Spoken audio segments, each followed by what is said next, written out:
Bismillahirrahmanirrahim. Alhamdulillahirabbil alamin wassalatu wassalamu ala asrofil anbiya'i wal mursalin wa ala alihi washabihi ajmain. Amma ba'du. Assalamualaikum warahmatullahi wabarakatuh. Ikhwan fillah yang dicintai Allah Azza wa Jalla. Berjumpa kembali dengan kami para mujahidin yang selalu siap, sedia dan siaga membantai syubhat dan fitnah yang datang terhadap kebenaran Islam. Nah, bersama kita ini ada Gurunda Zuma, Zulkifli M. Abbas yang live di dua channel, di Zulkifli M. Abbas Official dan juga Sahabat Zuma Official. Ikhwan fillah sekalian. Assalamualaikum Gurunda kami, bagaimana kabarnya hari ini? Waalaikumsalam warahmatullahi wabarakatuh. Alhamdulillah seperti biasa, sehat-sehat selalu dan tetap ganteng sepanjang hari. Makasih. Masya Allah. Barakallah Gurunda, barakallah. Nah, Ikhwan Villa dan Gurunda juga tidak sendiri, ditemani juga dengan Penatua Triyun Slayer, di mana hari ini kita akan bikin lebih bubuk lagi adik kita yang kita kasih, yaitu Luis Prasetyo. Yes, yes, yes. Kita akan bahas lagi ini Luis Prasetyo di syubhatnya yang berikutnya. Karena dia yang mulai. Dia yang mulai mengkuat Gurunda Zuma, terus kita counter, terus dia kabur, kaburannya kita counter lagi. Enggak kita kasih kabur sedikit pun itu ya. Pertama dia bahas anak Adam, terus beres bahas anak Adam, kita counter, larinya malah ke Yesus dua natur. Hubungannya kayak mana ini hubungannya? Gitu loh Dek Luis. Kita akan tabuk-tabukin ke sana Ikhwan Fillah sekalian. Nah, sebelum kita masuk ke materi, tentunya jangan lupa di like dan subscribe channel Sahabat Zuma Official, channel kedua dari Gurunda Zuma, supaya makin luas lah dakwah yang Gurunda Zuma berikan mengenai kebenaran Islam. Dan juga support juga Yayasan Besutan Gurunda Zuma dan kawan-kawan di Makassar sana, yaitu MMC atau YMMCI, Yayasan Makassar Mualaf Center Indonesia, yang dimana proyek sekarang yang sedang digerakkan adalah pembangunan Masjid Nur Maulidah. Ikhwan fillah sekalian, tafadhol di like, subscribe dan sebarkan pesan-pesan yang kami berikan di sini demi benteng umat tentunya, begitu. Nah, sebelum kita masuk ke videonya untuk melihat apa sih yang dibahas oleh adik kita Luis, nah Gurunda mungkin bisa memberikan apa ya? Bisa memberikan sebuah pembukaan tentang ini sikap adik Luis yang pelitat-pelitut gitu dengan bahasannya sendiri. Padahal dia yang mulai loh Gurunda. Dia yang mulai mengenai anak Adam, terus malah lanjut ke Yesus dua natur. Ini gimana maksudnya gitu? Kok dibawa ke sana? Adek Luis ini maunya apa? Mau numpang, numpang apa? Numpang tenar dengan menggunakan apa? Gurunda Zuma, atau memang benar-benar membela iman gitu? Karena kalau kita lihat dari argumentasinya kok kayak ini kayak seperti apa ya? Ya yang penting konten aja lah gitu loh Gurunda. Tafadhol Gurunda kami. Baik, terima kasih. Bismillahirrahmanirrahim. Assalamualaikum warahmatullahi wabarakatuh. Waalaikumsalam. Alhamdulillahirabbil alamin wa bihi nasta'inu ala umurud dunya waddin wassalatu wassalamu ala asrafil mursalin wa ala alihi wa sahbihi ajma'in amma ba'd. Qala Allah Ta'ala fi Qur'anil Karim, a'udzu billahi minasyaitonir rajim. Bismillahirrahmanirrahim. Innal ladzina kafaru lan tughniya anhum amwaluhum wala auladuhum minallahi syai' wa ulaika ashabun nar wa ulaika ashabun nar wa ulaika ashabul nar hum fiha khalidun. Luis dan kru akan kekal di dalamnya.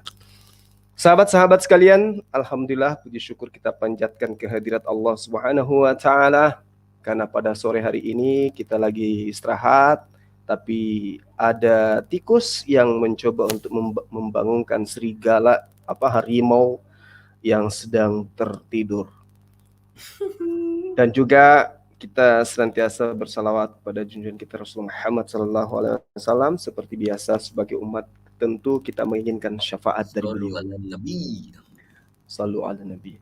Sahabat-sahabat sekalian, saya di awal ini ingin mengatakan bahwa Al-Quranul Karim itu telah menggariskan dengan indah. Innal ladzina kafaru, sesungguhnya orang-orang kafir. Siapa kafir ini? Mereka yang setelah datang kebenaran kepada mereka, mereka mencari celah untuk melarikan diri dari kebenaran itu. Di antaranya adalah ketika kita sudah menyampaikan bahwa pesan iblis yang menyatakan Allah punya anak, kita sudah terangkan, kita sudah buktikan bahwa itu berlaku pada Louis dan kru dan tim dan golongannya. Innal ladzina kafaru lan tughniya anhum amwaluhum wala auladuhum minallah syai'a. Jadi orang-orang kafir, baik harta maupun anak-anak mereka, sedikit pun tidak dapat menolak azab Allah. Wa ulaika ashabun nar, mereka itu adalah penduduk, warga dari neraka. Fiha, mereka hum fiha khalidun, mereka kekal di dalamnya. Jadi kenapa kemudian waktu itu saya mencoba untuk tercolek sedikit ketika dia membahas dan menyebut nama saya di konten beliau ini? Disebabkan bermula daripada Allah yang diakui oleh mayoritas penduduk negara ini sebagai sosok sembahan yang tidak memiliki anak, lalu kemudian mereka mengajarkan kepada manusia Allah itu memiliki anak. Itu yang saya counter waktu itu. Andai saja iman mereka mengatakan bahwa Bapak punya anak, Zeus punya anak, Pedon punya anak, Brahma punya anak, Father punya anak, EGP itu bukan urusan saya. Tapi ketika dia mencoba mengatakan Allah punya anak, maka dia harus berhadapan dengan saya. Ya, sampai kapanpun orang-orang yang mengatakan Allah punya anak, meski itu adalah imannya mereka, tetapi mereka tidak pernah mau menghargai iman umat Islam yang ada di negara ini. Sahabat-sahabat sekalian, hari ini kita mencoba untuk mengingatkan kembali kepada Louis. Saya sudah mengundang Anda secara live. Silakan kalau Anda keberatan apa yang saya jabarkan, mari kita berdialog, mari kita berdebat. Kalau suara saya tinggi, itu tipikal saya, itu retorika saya, metode saya di dalam menyampaikan. Jangan ciut di situ, jangan mencret hanya gara-gara suara saya keras. Memang orangnya begitu adanya. Saya orangnya begitu memang. Ketika saya menegaskan hal-hal yang menjadi patokan yang bisa menjadikan Anda menjadi waras, di situ penekanan saya lakukan. Tapi penekanannya tujuannya adalah untuk bagaimana bisa menyadarkan Anda yang tadinya hewan menjadi manusia. Saya ulang, yang tadinya hewan menjadi manusia. Anda keberatan dengan perkataan saya, silakan tampil di depan saya, kita dialog apa yang Anda perselisihkan sebenarnya. Baik, sedikit saya hanya ingin menyampaikan begini. Antara Kristen dan juga Yesus, saya katakan di situ ada jurang pemisah yang begitu dalam. Ada jarak yang begitu jauh antara Yesus dan Kristen. Kemarin dia mengatakan Yesus itu adalah anak Allah, Yesus itu adalah Allah itu sendiri, Yesus itu adalah anak manusia. Kita sudah jabarkan, sekarang berkelit lagi dia. Sementara yang menjadi objek pembicaraannya adalah Yesus. Yesus mengajarkan dirinya seperti apa? Louis mengajarkan Yesus seperti apa? Lalu kemudian dia mengatakan, itu iman saya hargai iman Anda. Saya hargai iman Anda. Dan selama Anda masih mengatakan Allah punya anak, kita akan sering bertabrakan di situ. Lain cerita kalau Anda sudah mengatakan bahwa Zeus atau Bapa atau Brahma atau apapun selain daripada Allah punya anak. Tidak masalah, itu bukan urusan saya. Tapi selagi Anda masih mengimani bahwa Allah punya anak, ya, Allah dalam arti kata penyebutan Tuhan, maka selama itu juga Anda akan ribut dengan saya. Ribut dalam arti kata positif. Anda silakan mengkanter, saya pun akan meluruskan kembali apa yang Anda bengkokkan. Di dalam iman Kristen, Yesus itu adalah Tuhan itu sendiri. Makanya ada konsep 100% Tuhan, 100% manusia. Nah, itu hak Anda untuk mengimani itu, silakan. Silakan Anda punya hak untuk mengimani itu. Kita tidak ada larang. Tetapi ketika Anda mengatakan Allah punya anak, barulah kita kemudian mencari titik benang merahnya itu seperti apa sebenarnya ajaran Yesus itu. Siapa yang mengajarkan kemudian Yesus itu adalah Tuhan? Dengan konsep dia juga manusia, dia juga Tuhan itu sendiri. Apakah Yesus? Tidak. Carikan saya dalil, saudara Louis. Carikan saya dalil di dalam kitab Anda di mana Yesus mengatakan itu. Aku adalah manusia, akulah Tuhan itu sendiri. Di mana itu Yesus terangkan? Bahkan kalau Anda jeli di dalam kitab Anda, Yesus mengajarkan kepada Bani Israel dan tidak pernah bersentuhan dengan ajaran Paulus, tidak pernah bersentuhan dengan ajaran Kristen. Yesus menekankan hidup kekal itu adalah mereka mengenal Engkau satu-satunya Allah yang benar dan mengenal Aku sebagai utusan. Sebagai utusan, dia bukan sebagai Allah. Allahnya yang satu-satunya Allah yang benar itu, dia bukan sebagai utusan. Berarti ada dua oknum di sini yang satu pun di antara mereka tidak pernah mengklaim bahwa akulah Yesus, Yesuslah aku, atau akulah Allah, Allah adalah aku. Tidak ada. Yang menjadikan kemudian dua oknum ini adalah satu, cuman Kristen. Nah, ini yang perlu saudara pahami. Lalu siapa yang menjadikan Yesus itu menjadi Tuhan? Bukan karena Anda ingin menjelaskan 100% manusianya dan 100% Tuhannya, bukan. Tetapi memang ini konsep. Ini rumusan yang dijajakan oleh Paulus. Dijajakan untuk Romawi dan Yunani. Coba Anda lihat di dalam kitab Anda, Kisah Para Rasul 2 nomor 36. Jadi seluruh kaum Israel harus tahu dengan pasti bahwa Allah telah membuat Yesus yang kau salibkan itu menjadi Tuhan dan Kristus. Jadi bukan Anda dengan konsep 100% Tuhan, 100% manusia, bukan. Tapi memang manusia yang datang kepada Bani Israel yang kemudian dilantik oleh Paulus dan kru menjadi Tuhan. Kisah Para Rasul 2 nomor 36. Jadi seluruh kaum Israel harus tahu dengan pasti bahwa Allah telah membuat Yesus yang kau salibkan itu menjadi Tuhan dan Kristus. Berarti Yesus ini Tuhan dilantik. Tuhan yang adalah manusia yang kemudian dijadikan menjadi Tuhan. Jadi tidak ada kemudian dasar pijakan rumusan yang Yesus ajarkan menjadi sumber bahwa Yesus itu 100% manusia, 100% Tuhan. Tidak ada itu. Roma 10 nomor 9. Sebab jika kamu mengaku dengan mulutmu bahwa Yesus adalah Tuhan dan percaya dalam hatimu bahwa Allah telah membangkitkan dia di antara orang mati, maka kamu akan diselamatkan. Ini rumusan yang muncul belakangan. Yesus sendiri tidak pernah mengajarkan itu. Yesus tidak pernah memberikan apapun tentang apa yang diimani oleh orang Kristen hari ini bahwa Yesus itu adalah 100% Tuhan. Tidak ada ajaran Yesus yang mengatakan dirinya 100% Tuhan. Yang ada, Yesus mengajarkan adalah 100% manusia. Kenapa kemudian ada istilah 100% Tuhan, 100% manusia?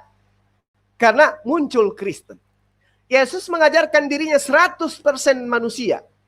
Kristen kemudian menambahkan, dan 100% Tuhan. Ketika digabung, maka konsep ini terjadi. 100% manusia dan 100% Tuhan. Yang mengajarkan Yesus 100% manusia adalah Yesus. Yang mengajarkan Yesus 100% Tuhan adalah Kristen. Tunjuk dalil kalau saya keliru. Di mana Yesus mengatakan dia adalah 100% Tuhan. Yang ada adalah Yesus menunjukkan dirinya, mengajarkan dirinya 100% manusia. Jadi kesimpulannya kemudian adalah yang mengajarkan kemudian Yesus 100% Tuhan adalah Kristen. Yang mengajarkan kemudian Yesus adalah 100% manusia adalah Yesus. Sekarang yang terjadi adalah di dalam diri orang-orang yang lemah akal seperti Lois ini adalah Yesus itu 100% manusia menurut Yesus, 100% Tuhan menurut gereja. Artinya bahwa pada diri Lois ada dua ajaran. Ajaran Yesus dan ajaran Kristen. Inilah yang dikatakan oleh Al-Quran dengan jelas diterangkan bahwa innal ladzina kafaru lan tughniya anhum amwaluhum wala auladuhum minallahi syai'a wa ulaika ashabun nar hum fiha khalidun. Dia sesat karena melantik manusia 100% Tuhan, yang mana dia sadar bahwa manusia yang dilantik 100% Tuhan itu adalah manusia yang 100% manusia. Jadi sama halnya dia melantik Zuba menjadi Tuhan yang adalah Zuma 100% manusia, dilantik kemudian menjadi 100% Tuhan. Apakah Yesus yang melantik dirinya menjadi 100% Tuhan? Bukan. Yang melantik kemudian Yesus menjadi 100% Tuhan adalah Kristen. Sehingga kenapa kemudian saya katakan kesesatan itu nyata, mereka kekal di dalam neraka. Hum fiha khalidun, ulaika ashabun nar, hum fiha khalidun. Demikian sementara Adinda. Kasih. Masya Allah. Luis jangan dulu keringetan ya, jangan dulu keringetan loh. Ketika kita mengkoreksi kemana arahnya waktu lu menyatakan bahwa memang Yesus ini dua natur gitu. Yang dimana dua natur ini gimana ya? Kalau secara psikologis ya nggak mungkin ya manusia ada dua pribadinya, apalagi Tuhan gitu ya. Tuhan satu pribadi, cuma sifatnya yang maha itu yang banyak gitu, sifat bukan pribadi harusnya gitu loh. Kemudian alasan lu bawakan dua natur karena lu nggak bisa buktikan bahwa Yesus ini anak Adam gitu loh. Ini lu pelitat-pelitat kemana-mana. Nah, tanpa berpanjang lebar lagi, Ikhwan Fillah sekalian dan juga gurunda kami, Gurunda Zuma, kita lihat aja nih, syubhat pertama yang dibawakan dalam kontennya Luis 3 minggu kemarin. Kita lanjut ke sini. Oke, ini ya 405. 405 sampai berapa ya tadi? Sebentar. Sampai 541. 405 sampai 541. Iya, di sini ya. Kita akan play. Karena yang disebut anak Adam itu adalah anak manusia 100%. Nah, sekarang kembali kepada Anda. Adam, Yesus Anda akui 100% manusia atau dia adalah Allah itu sendiri? Nah, Anda butuh kaca untuk bercermin. Jadi nggak perlu orang lain. Nah, ini nih, statement ini yang bikin bingung. Bikin bingung apa? Bikin bingung siapa sebenarnya yang ngimanin, siapa yang sotoy dengan imannya orang. Istilahnya gini, siapa yang beriman, sopo sing beriman, sopo sing kemeruh, itu dalam bahasa Jawanya.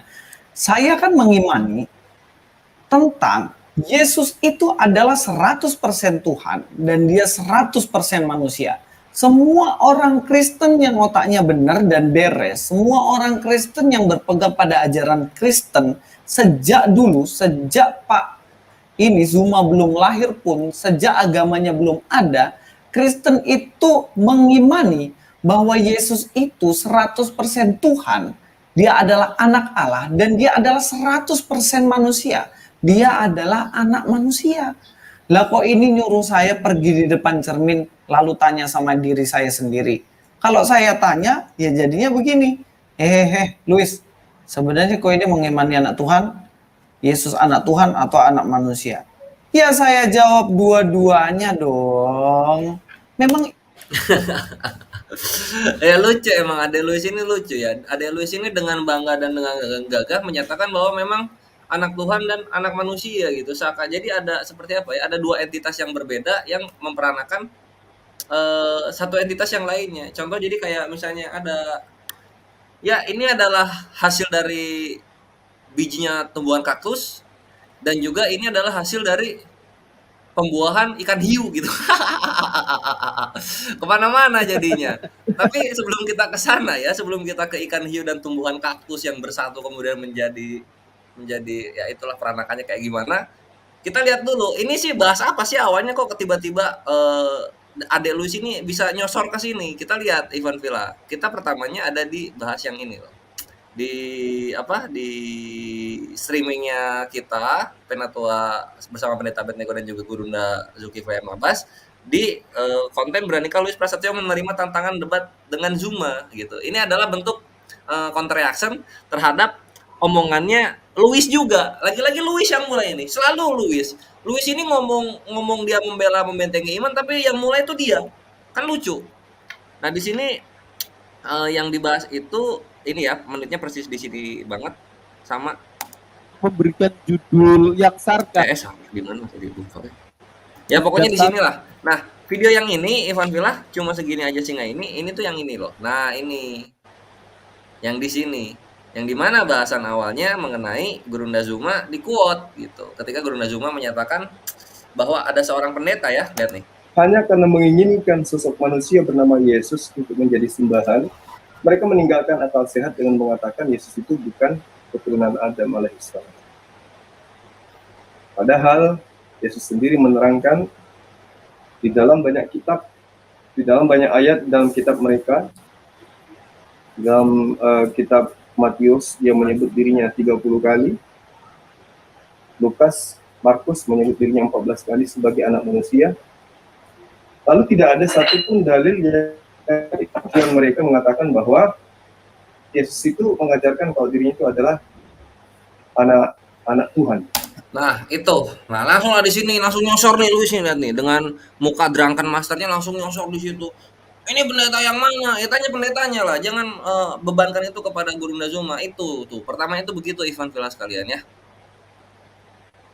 Nah, gimana tanggapannya Gurunda mengenai apa yang dinyatakan Luis ini gitu? Yang kayaknya dia salah nyosor gitu untuk tema kali ini. Jadi panjang-panjang dia bikin 2 kali konten, yang dia serang itu nggak nyambung kemana-mana. Nah, itu Gurunda gimana tuh? Iya. Jadi ketika dia mengatakan itu adalah iman dia, nah kan kita membantah waktu itu ya kan, yang kita kemudian Yes. katakan bahwa apa yang diceritakan imannya itu adalah keliruan. Itu adalah sesuatu yang sangat keliru. Kenapa? Karena Yesus tidak mengajarkan itu. Awalnya ini kan karena mereka mengatakan Allah itu punya anak. Nah, kita sudah jelaskan bahwa Allah itu tidak punya anak. Apa yang kita lakukan selama ini itu adalah meluruskan apa yang menjadi fitnahan dia kemudian. Fitnah bahwa Allah itu punya anak. Itu sih soalnya di situ. Dia mengatakan Allah itu punya anak. Kemudian ketika dia mengatakan, lah, sotoy, saya tahu, saya ngerti iman kalian itu adalah menuhankan manusia yang 100% manusia. Karena Anda tidak bisa menunjukkan data bahwa Yesus itu 100% Tuhan, maka kemudian apa yang terjadi? Yesus itu jadi lantikan. Yang tadinya manusia dilantik menjadi Tuhan. Sama seperti misalnya nih, saya mengambil beras sekarung. Beras satu karung, kalau sudah diteliti bahwa beras itu adalah 100% beras, apa iya beras yang adalah beras 100% itu juga 100% adalah pasir? Itu gimana ceritanya tuh? Tapi kalau dia mengatakan, oh Tuhan itu kan maha kuasa, bisa jadi apa saja. Kalau itu dasarnya, berarti Tuhan juga bisa dikatakan bahwa dia bisa jadi 100% ayam. Bisa dia 100% kupu-kupu. Kalau itu yang menjadi dasar. Tapi orang berakal itu tidak seperti itu. Orang berakal itu harus berdasar kepada ajaran para nabi. Bukan kepada rumusan masjid. Bukan kepada rumusan-rumusan gereja. Bukan. Tapi berdasar kepada kitab yang diajarkan oleh oknum yang disebut kemudian sebagai nabi. Siapa dia? Yesus. Yesus yang mengajarkan tentang kebenaran itu. Yesus menerangkan, akulah jalan, akulah keselamatan dan hidup. Nah, sebagai jalan keselamatan dan hidup, dia mengajarkan dirinya sebagai 100% manusia. Apa yang kurang di situ? Kemudian ditambah-tambahkan lagi oleh orang-orang yang muncul belakangan, yang mengatasnamakan pengikut Yesus. Apa yang ditambahkannya? Yesus juga adalah 100% Tuhan. Siapa yang mengajarkan itu? Yesus? Bukan. Bukan Yesus yang mengajarkan itu, Lois. Makanya ketika Anda mengkanter pernyataan saya, Anda mengatakan, lah itu kan iman kami Kristen. Nah itu dia.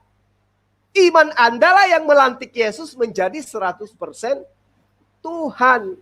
Yesus sendiri yang adalah nabi kami, yang adalah rasul kami, itu mengajarkan dirinya sebagai utusan Allah. Dia mengajarkan dirinya sebagai manusia 100%. Yang mengajarkan kemudian embel-embel 100 Tuhan adalah Anda. Itu iman Anda memang betul. Itu iman Anda memang. Tapi kenapa kemudian kita tersangkut?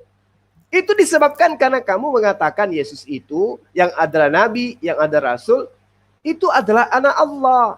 Sederhana sebenarnya, Lois. Kalau saudara Lois ini berhenti mengatakan Allah punya anak, selesai perkara. Gunakan kata Bapak. Mau Bapak punya anak, punya kakek, punya cucu, punya nenek, no soalan. Tidak ada masalah di situ. Tapi ketika Anda mengatakan Allah punya anak atau Yesus adalah anak Allah, maka sepanjang itu juga Anda akan berhadapan dengan saya. Begitu, Dinda. Iya, thank you Gurunda. Jadi gitu ya, Luis ya, memang keimanan lu yang bikin sial gitu, yang bikin sial apa yang harusnya nggak terjadi gitu. Dimana Yesus nggak pernah berkata yang seperti itu. Dua natur, 100% manusia, 100% Tuhan gitu. Bahkan emang zaman Yunani udah ada persentase EO gitu. Kalau misalnya belum ada, Yesus gimana mau ngerti itu persentase gitu kan? Makanya udah benar sekali persentase yang 100% itu datangnya di kemudian, di terbelakang gitu, bukan di zaman Yesus. Sama apa ya, gini loh deh Luis, kita tuh nggak peduli mau itu anaknya hasil persetubuhan, adopsi atau angkat, nggak ada sama sekali yang seperti itu. Nggak ada Tuhan beranak itu nggak ada gitu loh. Jangan digeser-geser mengenai memangnya anaknya ini melalui persetubuhan seperti manusia gitu. Nggak pernah, Islam nggak pernah ke sana.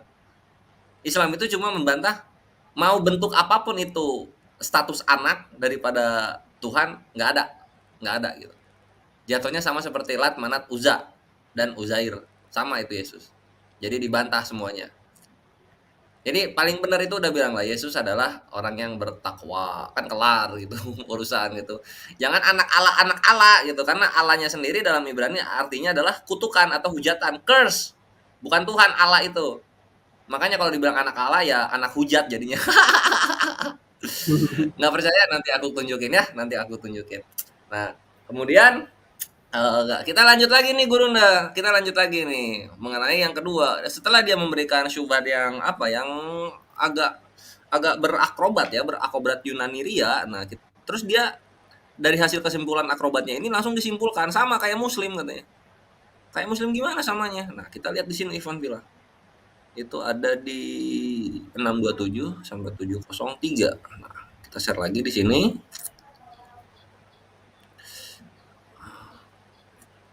627 mana dia?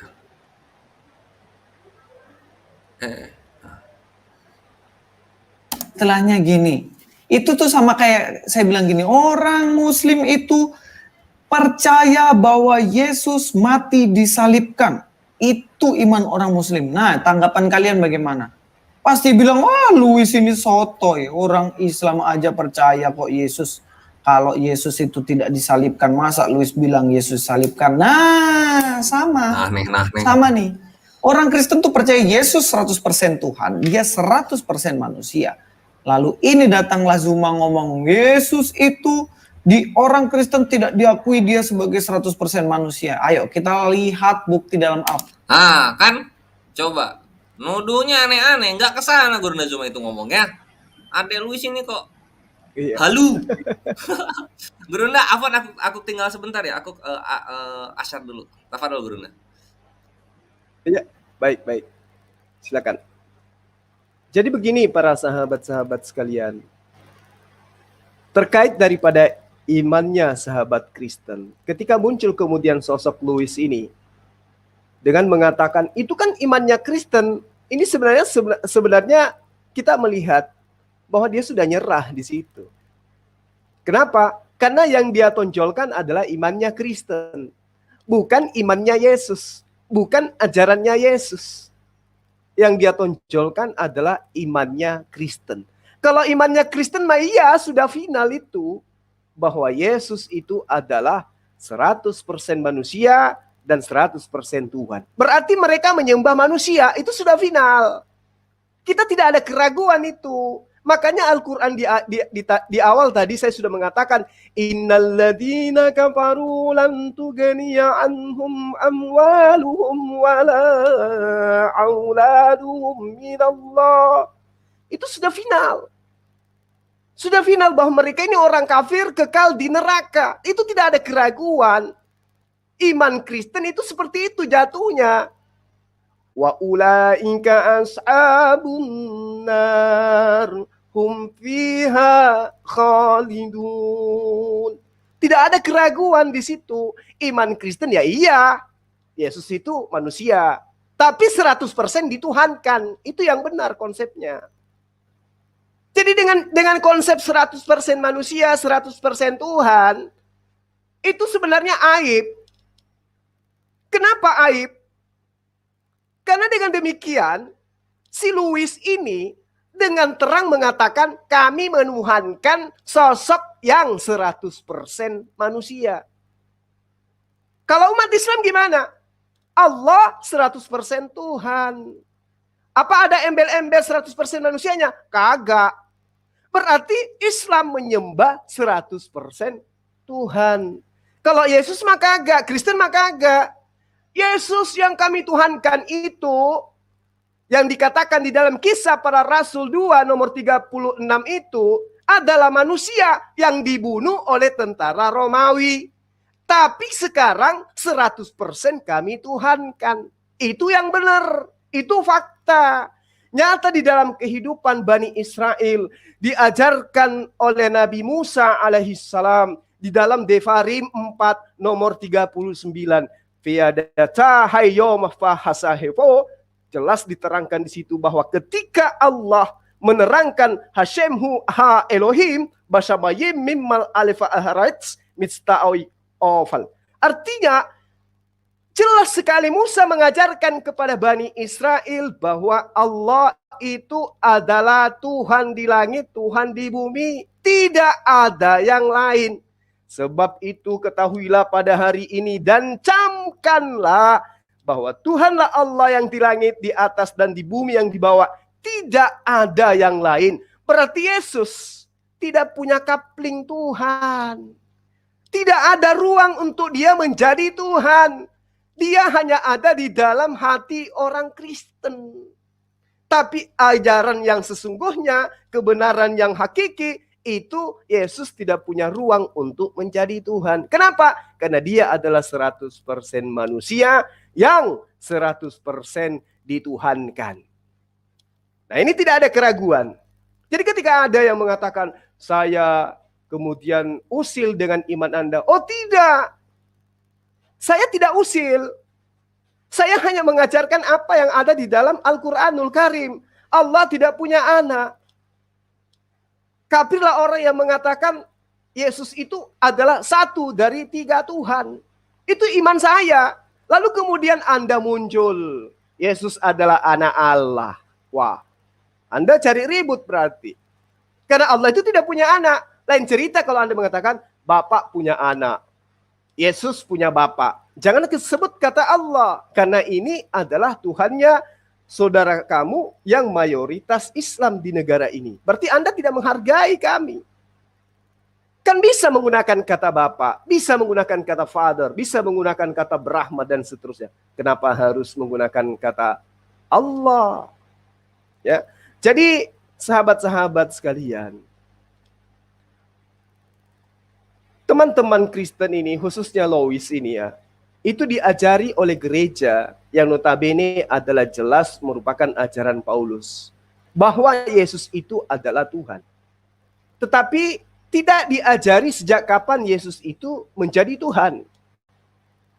Kenapa? Kalau ditanya sejak kapan Yesus menjadi Tuhan, kalau dia mengatakan, oh sejak semula. Kalau sejak semula, kenapa ada konsep 100% manusia?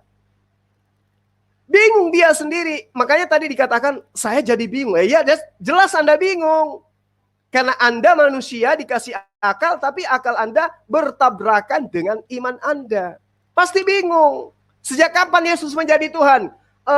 Sejak pada mulanya. Kalau sejak pada mulanya menjadi Tuhan, kenapa ada konsep 100% manusia?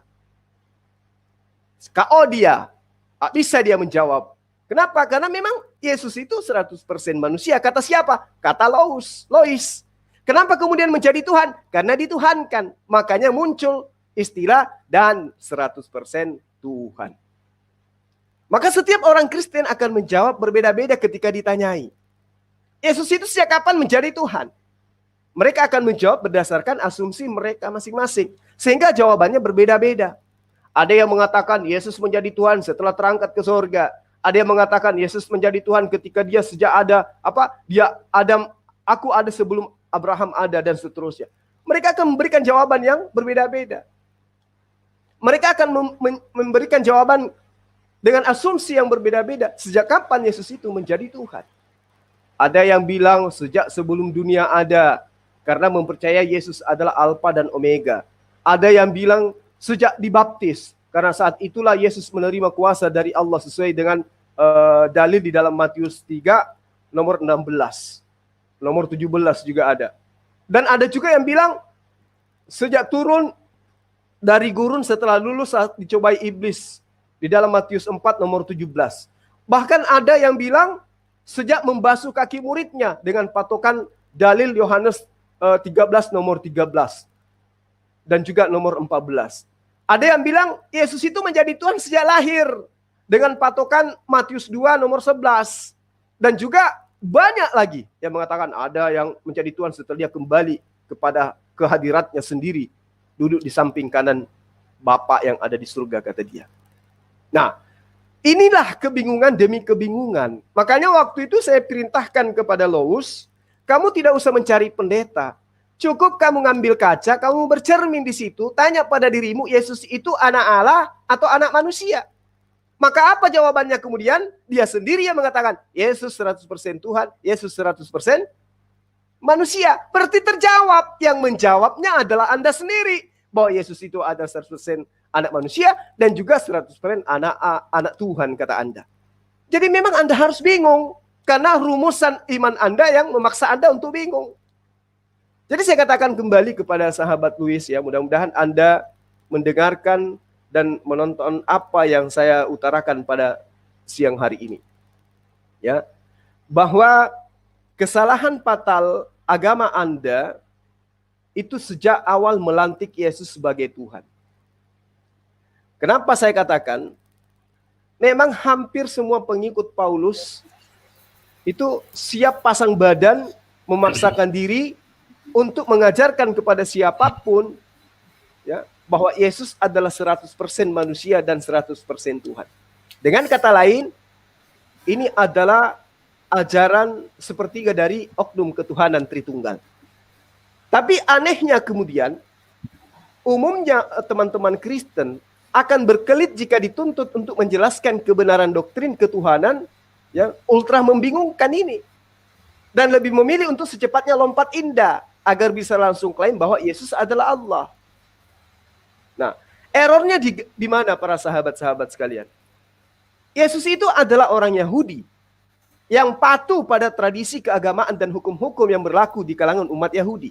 Tanpa sedikit pun menunjukkan indikasi bermaksud untuk meninggalkan guna membentuk dan memulai sebuah agama baru bernama Kristen.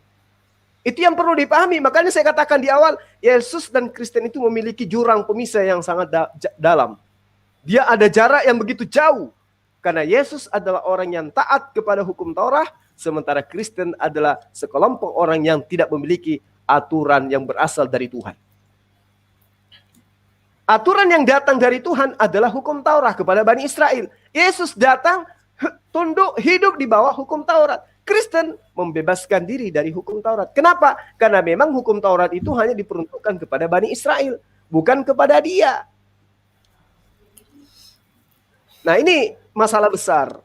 Jadi sekali lagi saya katakan kepada sahabat-sahabat netizen, kenapa muncul istilah 100% Tuhan, 100% manusia?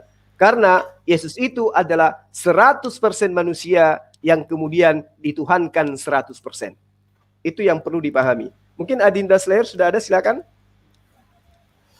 Siap Guruna. Ya, ini udah beres salat asarnya, alhamdulillah. Nah, ya itu Louis ya. Kalau misalnya pengen damai kita, ya itu tinggal diganti aja. Benar kata Guruna tadi. Di sini aku negaskan sekali lagi. Dalam Islam itu tidak ada Allah memperanakan atau diperanakan, itu nggak ada. Bahkan Tuhan Israel pun begitu gitu. Kalau misalnya kita mau lebih jauh lagi ya. Jadi kalau misalnya kalian ganti itu kata jadi theos, nah cakep, damai kita. Karena yang anak beranak itu ya emang theos. Apa itu theos? Ya Tuhan-Tuhannya Yunani dan Romawi, theos. Nah gitu. Jadi semangat, ayo harus bangga dengan Yunani gitu. Jangan lu lafaznya tertulis alef lamet lamet h, atau yang bahasa Indonesianya ALLAH, terus lu bacanya Allah gitu. Ngapain L-nya 2 kalau ngebacanya Allah doang? Allah kan dalam Ibrani kutukan. Apa Tuhan lu berarti kutukan gitu loh, Luis. Gitu loh. Karena walaupun gimana ya, walaupun lu santun tapi tetap lu ini keterbelakangan dalam bahasa gitu. Kayak kemarin. bilang di ayat ini tuh nggak ada 100 istri katanya. Tapi kan di Yunaninya ada. Itu yang kami bahas tuh ke original teksnya sekali lagi. Yang kami bahas tuh ke original teksnya. Gitu. Jadi nggak usah lah bertakiar ya seperti itu. Tinggal diganti itu nama, kelar kita hubungan. Damai sentosa. Kita bisa bergandengan tangan lagi gitu. Udah mah nyomot-nyomot. Datang ke sini dititipin Justip ke Van Ruyel tahun 1600. Bukannya bawa istilah dari Yunaninya langsung, malah ngambil istilah yang ada di sini gitu, di masyarakat muslim.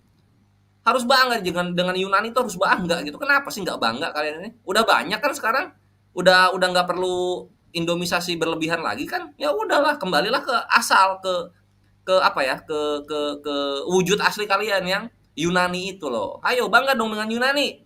Ganti kata ALLAH di dalam biblos kalian menjadi Theos, yes, menjadi Theos. Jadi kalau udah kayak gitu udah kelar kita, clear. Udah paham kita yang mana dari nabi-nabi, nah, yang mana dari Yunani. Nah, kita udah paham di situ tadi. Kalau misalnya masih merasa Yunani adalah aib untuk kalian, ya kami maklum. Tapi please tempatkanlah nama Allah Azza wa Jalla, Allah Subhanahu wa taala di tempat sebaik-baiknya kalimat gitu. Begitu ya, Adek Luis.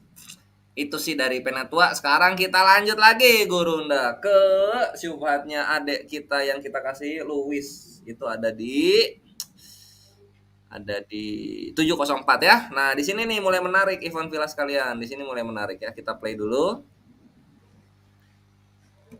Kita lihat bukti dalam Alkitab.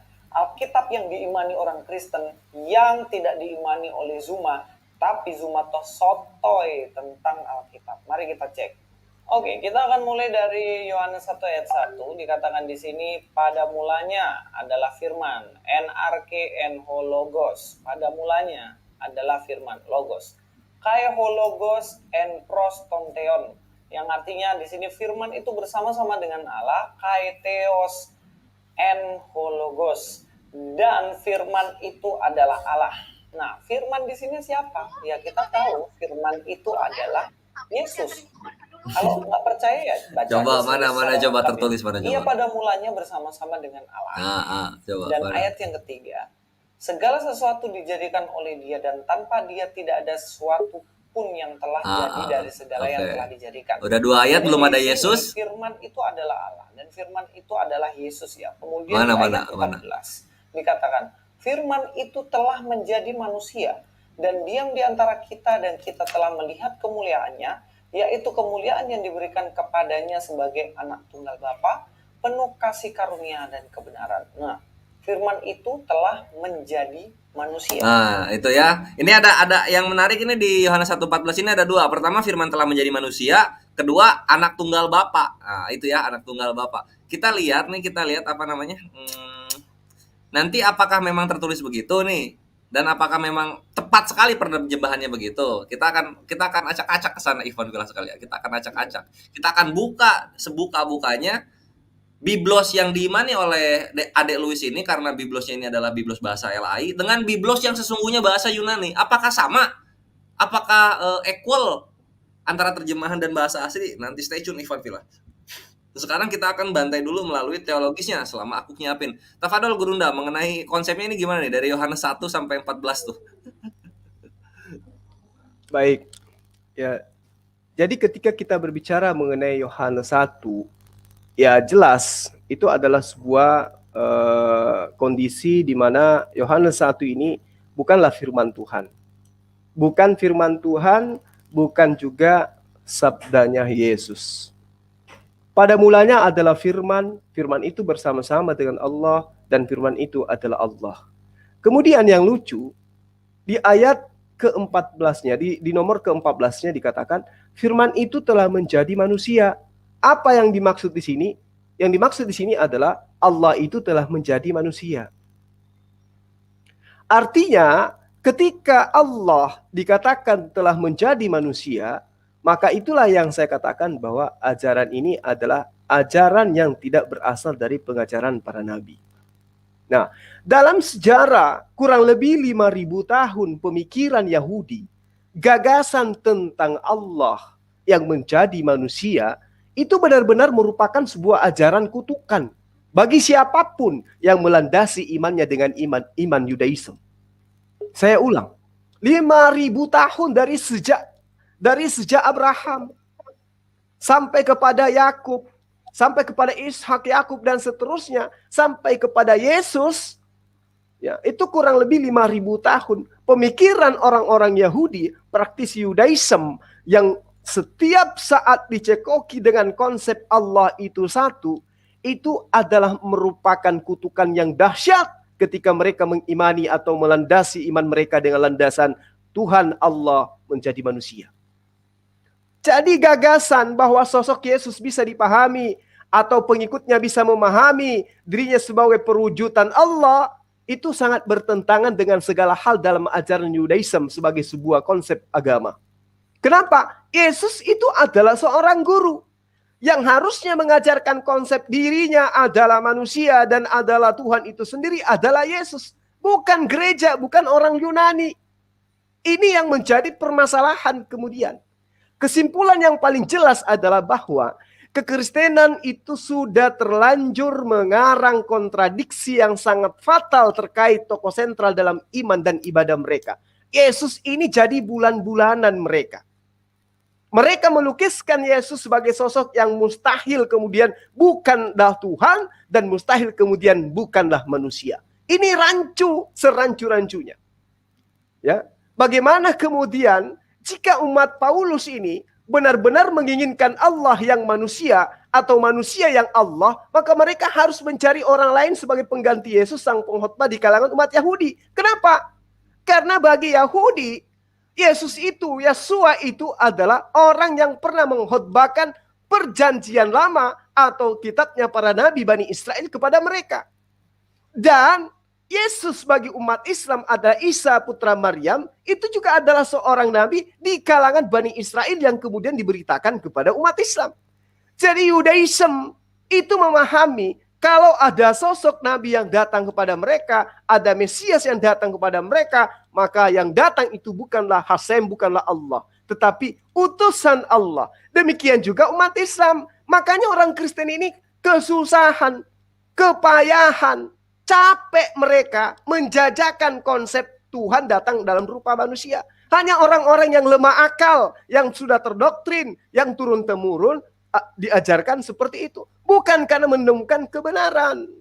Sehebat apapun usaha pengikut-pengikut Paulus untuk menjelaskan macam-macam teori tentang ketuhanan Yesus, ya, tidak akan pernah bisa maksimal. Kenapa? Karena itu adalah membunuh akal manusia. Makanya sahabat-sahabat sekalian, mereka 3 abad lebih menanamkan akidah mereka bahwa Yesus itu adalah Tuhan. Mereka tetap aja minoritas. Kenapa? Apa yang mereka jabarkan itu bertentangan dengan konsep iman Yudaism dan konsep iman Islam yang mengajarkan la ilaha illallah. Dan Yesus adalah salah satu praktisi yang aktif mengajarkan kepada 2 umat ini. Di antara 2 umat ini untuk menyembah hanya kepada Allah dan dirinya adalah utusan Allah. Jadi Kristen itu adalah ajaran baru. Ajaran yang muncul belakangan. Yang mengadopsi ajaran-ajaran himneplatoisme. Itu yang perlu dipahami. Dalil Tuhan datang dalam rupa manusia. Firman itu telah menjadi manusia dan diam di antara kita. Itu bukan firman Tuhan. Itu juga bukan ajaran Yesus. Ajaran Yesus itu jelas. Dia menerima wahyu. Dia menerima firman. Dia bukan siapa-siapa. Dia hanya utusan Allah. Jadi makanya kembali lagi pernyataan saya. Teman Kristen dan pengajaran Yesus itu adalah 2 ajaran yang saling bantah-bantahan. Makanya ketika kita seperti ini melakukan reaction seperti ini, kita mewakili siapa? Bukan mewakili Islam, tapi mewakili Yesus. Ini kami berdua di sini sedang mewakili Yesus. Menerangkan ajaran Yesus yang sebenarnya. Sementara Louis mengajarkan ajaran di luar daripada ajaran Yesus. Jadi hari ini yang kita lihat adalah ajaran Yesus versus ajaran Kristen. Yesus mengajarkan dirinya adalah 100% manusia. Kristen mengajarkan Yesus adalah 100% manusia yang 100% mereka tuhankan. Itu yang benar. Jadi Yesus itu adalah 100% manusia yang 100% dituhankan oleh Kristen. Demikian itu sementara. Silakan Dinda. Ya, Gurunda. Ini apa ya? Aku sedang bentar ini akan aku share dulu ya. Mana nih? Hellenistic. Hele salah. Hellenis mana nih? Logos. Nah, coba kita lihat. Logos. Sebentar. Aduh, mana nih pengakuannya Santo Agustin? Mau aku keliatin ke sana, Brunda. Nih ya. Nanti Ivan Villa silakan di screenshot ini datanya ya, pengakuan mengenai logos-logosan ini sendiri. Nah, pertama aku akan cari dulu logos. Waduh, banyak banget. Filosofi. Oke. 7, 8.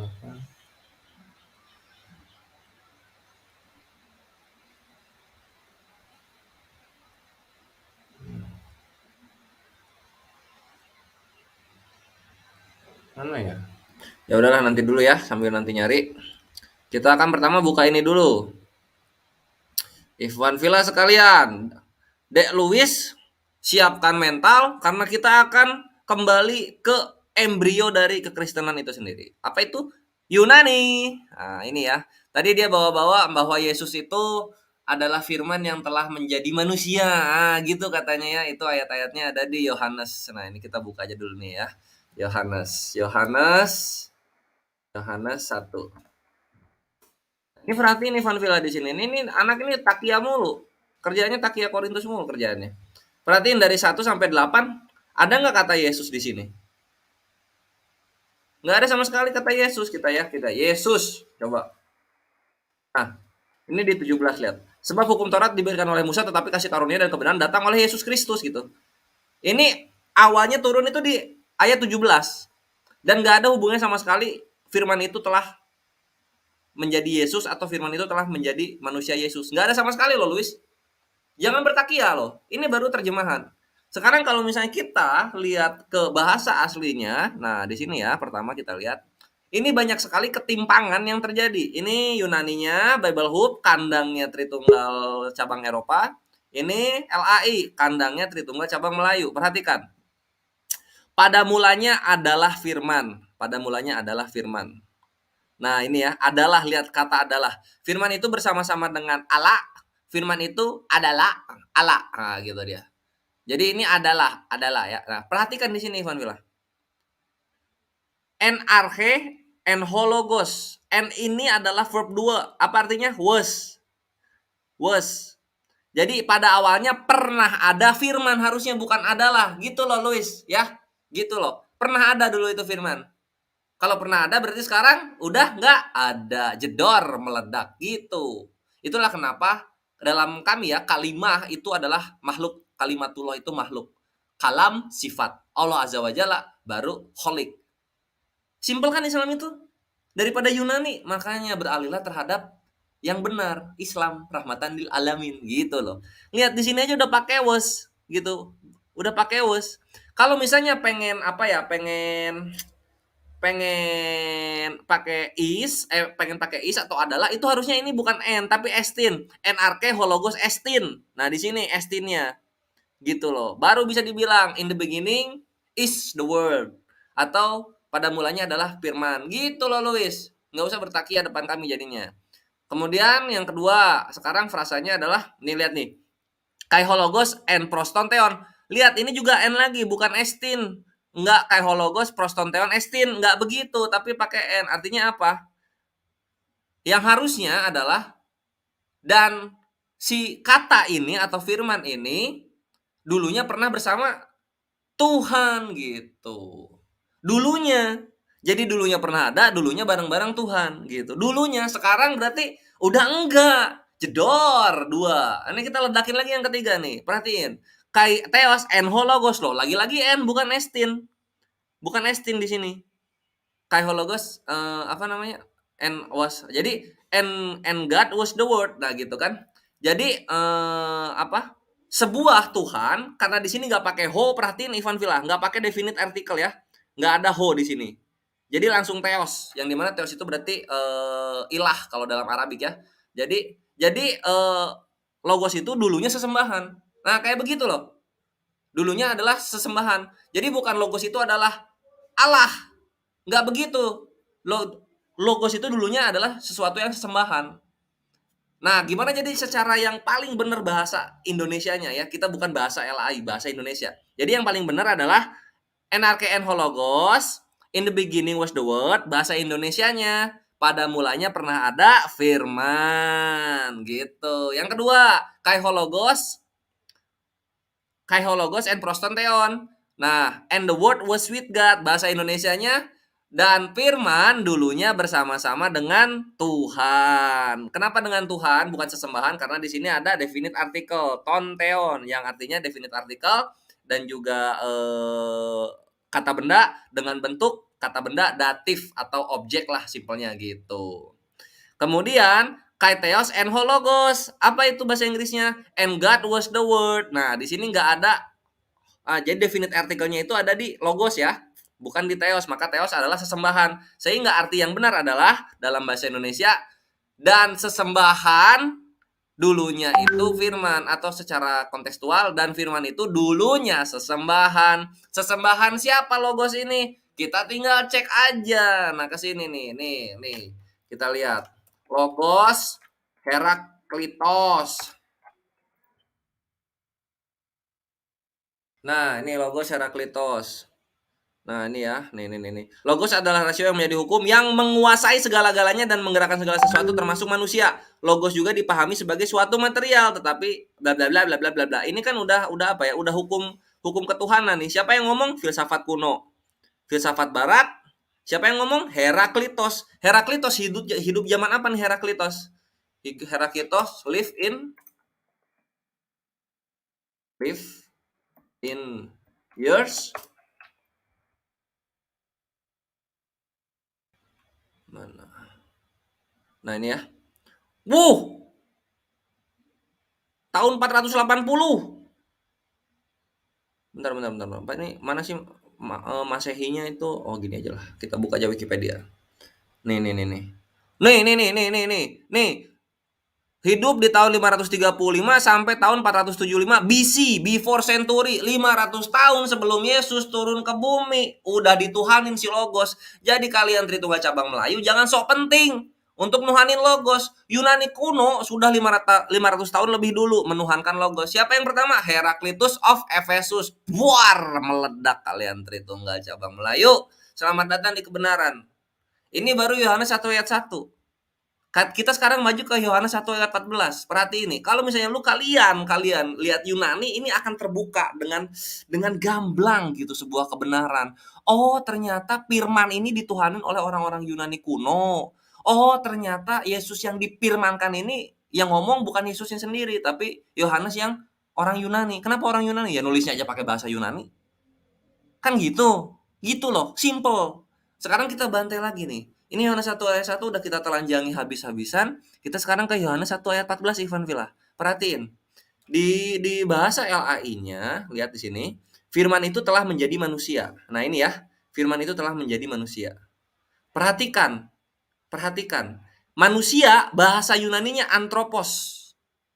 Apakah bahasa Yunani ini menggunakan anthropos di Yohanes 1 ayat 14? Survei membuktikan kai hologos sars egeneto. Nah, egeneto menjadi, sekarang sarsnya adalah ini ya. Ini nih egenetonya menjadi Gurunda. Nah, ini flash. Loh, kok bukan kai hologos anthropos egeneto? Kok malah sars? Ya iya. Dalam keimanan Yunani bukan jadi orang tapi jadi daging, jedor, meledak loh. Jadi daging, flash. Nggak percaya kita buka aja nih leksikon. Leksikon itu maksudnya kamus ya, kamus leksikon. Lihat tuh, daging, body, daging. Human nature, materiality, kindred gitu. Human nature atau esensi dari human sendiri. Apa esensinya dari human itu? Ya daging gitu, bukan Yesus. Daging. Jadi aduh, bertakia Gurunda ini kegep banget dia ngomong Yesus padahal firman menjadi daging. Artinya apa? Firman ini adalah asal mula atau media Tuhan menciptakan manusia. Contoh Nabi Adam dan Nabi Isa alaihissalam dengan firman yang kemudian masuk ke dalam rahim, yang kemudian masuk ke dalam tanah, lalu tanah menjadi Nabi Adam alaihissalam, lalu rahim menjadi Nabi Isa alaihissalam. Itu dijelaskannya dalam Islam, Masya Allah. Gitu loh, jadi bukan menjadi Yesus ya, tapi menjadi daging, yang dimana daging ini semua manusia pun bisa, semua hewan pun bisa, semua yang makhluk hidup bisa. Begitu. Udah meledak-ledak dia Gurunda yang kedua ini. Tapi bentar, aku belum puas. Masih ada satu lagi nih, masih ada lagi satu lagi Gurunda. Nah, perhatikan di sini. Perhatikan di sini ya, yang anak tunggal Allah itu ya. Lihat nih di sini nih, meledak lagi nih Luis. Yohanes 1 ayat 14. Nah ini ya, anak tunggal Bapak, dibilangnya gitu ya, anak tunggal Bapak, dibilangnya kayak gitu. Perhatiin, ini korelasinya ayat 1:14 ini nanti sama 1:18. Kita perhatiin di sini. Back dulu dikit. Kok di back nggak usah, di close aja. Nah ini ya di sini ya, monogenus para pratos. Nah gitu ya. Jadi yang diperanakan dari satu-satunya yang diperanakan dari bapak gitu. Jadi bukan anak tunggal. Kalau anak itu huios, tunggal itu tunggal itu monos. Ini monos huios harusnya, bukan monogenes. Kalau monogenes adalah satu-satunya yang diperanakan gitu. Jadi beranak. Satu-satunya dia yang diperanakan para from atau oraken popote monogenes. Iya, monogenes para pratos. Nah, itu. Ini. Jadi diperanakan oleh bapak, bukan anak tunggal bapak gitu. Bukan anak tunggal bapak. Kenapa? Karena begini. Ini yang Ivan Filah dan Tritunggal Cabang Melayu mesti pahami. LAI di sini mengaburkan apa yang difirmankan oleh Allah Azza wa Jalla. Perhatikan ini Gurunda. Tidak seorang pun yang pernah melihat Allah, tetapi anak tunggal Allah yang ada di pangkuan Bapa. Nah ini nih anak tunggal Allah. Padahal ini bukan anak tunggal loh. Ini harusnya bukan anak tunggal. Perhatikan di sini Luis ya. Yohanes 1 ayat 8. Monogenes theos, apa itu? The only begotten God. Bahasa Indonesianya apa? Tuhan yang diperanakan, sama seperti Dionysus, sama seperti Hercules, sama seperti Hades. Jedor, meledak. Meledak gak sih? Sama seperti Horus. Makanya Yesus itu Tuhan yang diperanakan, Gurunda. Karena di sini monogenes theos, bukan anak tunggal Allah. Itulah kenapa di Yohanes 1 ayat 14 ini bukan juga anak tunggal Bapa, tapi yang diperanakan dari Bapa. Itulah sebenarnya, itulah alasannya kenapa bahasa pagan Yunani ini tidak mau dipakai. Itu sohih Gurunda kan meledak. Karena kalau itu mereka itu menggunakan bahasa Yunani, maka akan ketahuan semua bahwa sebenarnya konsep yang dijajakan itu adalah ajaran Helenisme, politeisme. Itu. Yes. Meledak nggak dia? Gurunda, Tafadol, tambahin lagi Gurunda. Aku lagi nyari pengakuannya Santo Agustin, salah satu santo yang dihormati di abadnya. Nah ini udah meledak nih dia nih. Iya. Oke. Jadi sahabat-sahabat sekalian, data akurat kita sudah sajikan ya. Bahwa bukannya kita usil terhadap iman mereka. Dialah yang usil terhadap iman kita. Kenapa? Duduk persoalannya sekarang ini adalah ketika mereka menggunakan lembaga Alkitab Indonesia, dia lebih mendekati kepada Al-Quran daripada mendekat kepada kitab Yunani mereka. Itu yang jadi masalah. Ketika Al-Quran menerangkan qala inni abudullah ataniyal kitab wa ja'alani nabiyyan, di situ siapa yang diterangkan oleh Al-Quran? Isa alaihissalam. Mereka tidak mengakui bahwa Isa itu adalah Yesus. Tetapi ketika dia membawa nama Allah, itu rujukannya kemudian ya larinya kepada Nabi Isa. Ketika kemudian larinya kepada Nabi Isa, lalu kemudian kitab mereka sebut dengan Injil, berarti jelas lagi-lagi larinya kepada Al-Quran. Bahasa Yunani tidak ada sedikit pun yang menunjukkan kata Injil. Ya, tidak ada. Hanya Al-Quran yang mengatakan kata Injil. Meski kemudian kita memahami bahwa itu adalah bahasa yang kemudian diserap dari bahasa Yunani katanya. Tetapi ketika kita mendudukkan persoalan yang sesungguhnya, lembaga Alkitab Indonesia bukannya mengambil kata Evangelion, tapi larinya kepada Injil yang ada dalam Al-Quran. Yesus mengatakan, sesungguhnya aku ini adalah hamba Allah. Dialah yang memberiku Alkitab dan dia menjadikan aku seorang nabi. Itu paham kita bahwa Isa ya Isa, Yesus dia ya Yesus dia. Tapi seharusnya kalau Yesus bukan Isa, jangan gunakan kata Allah.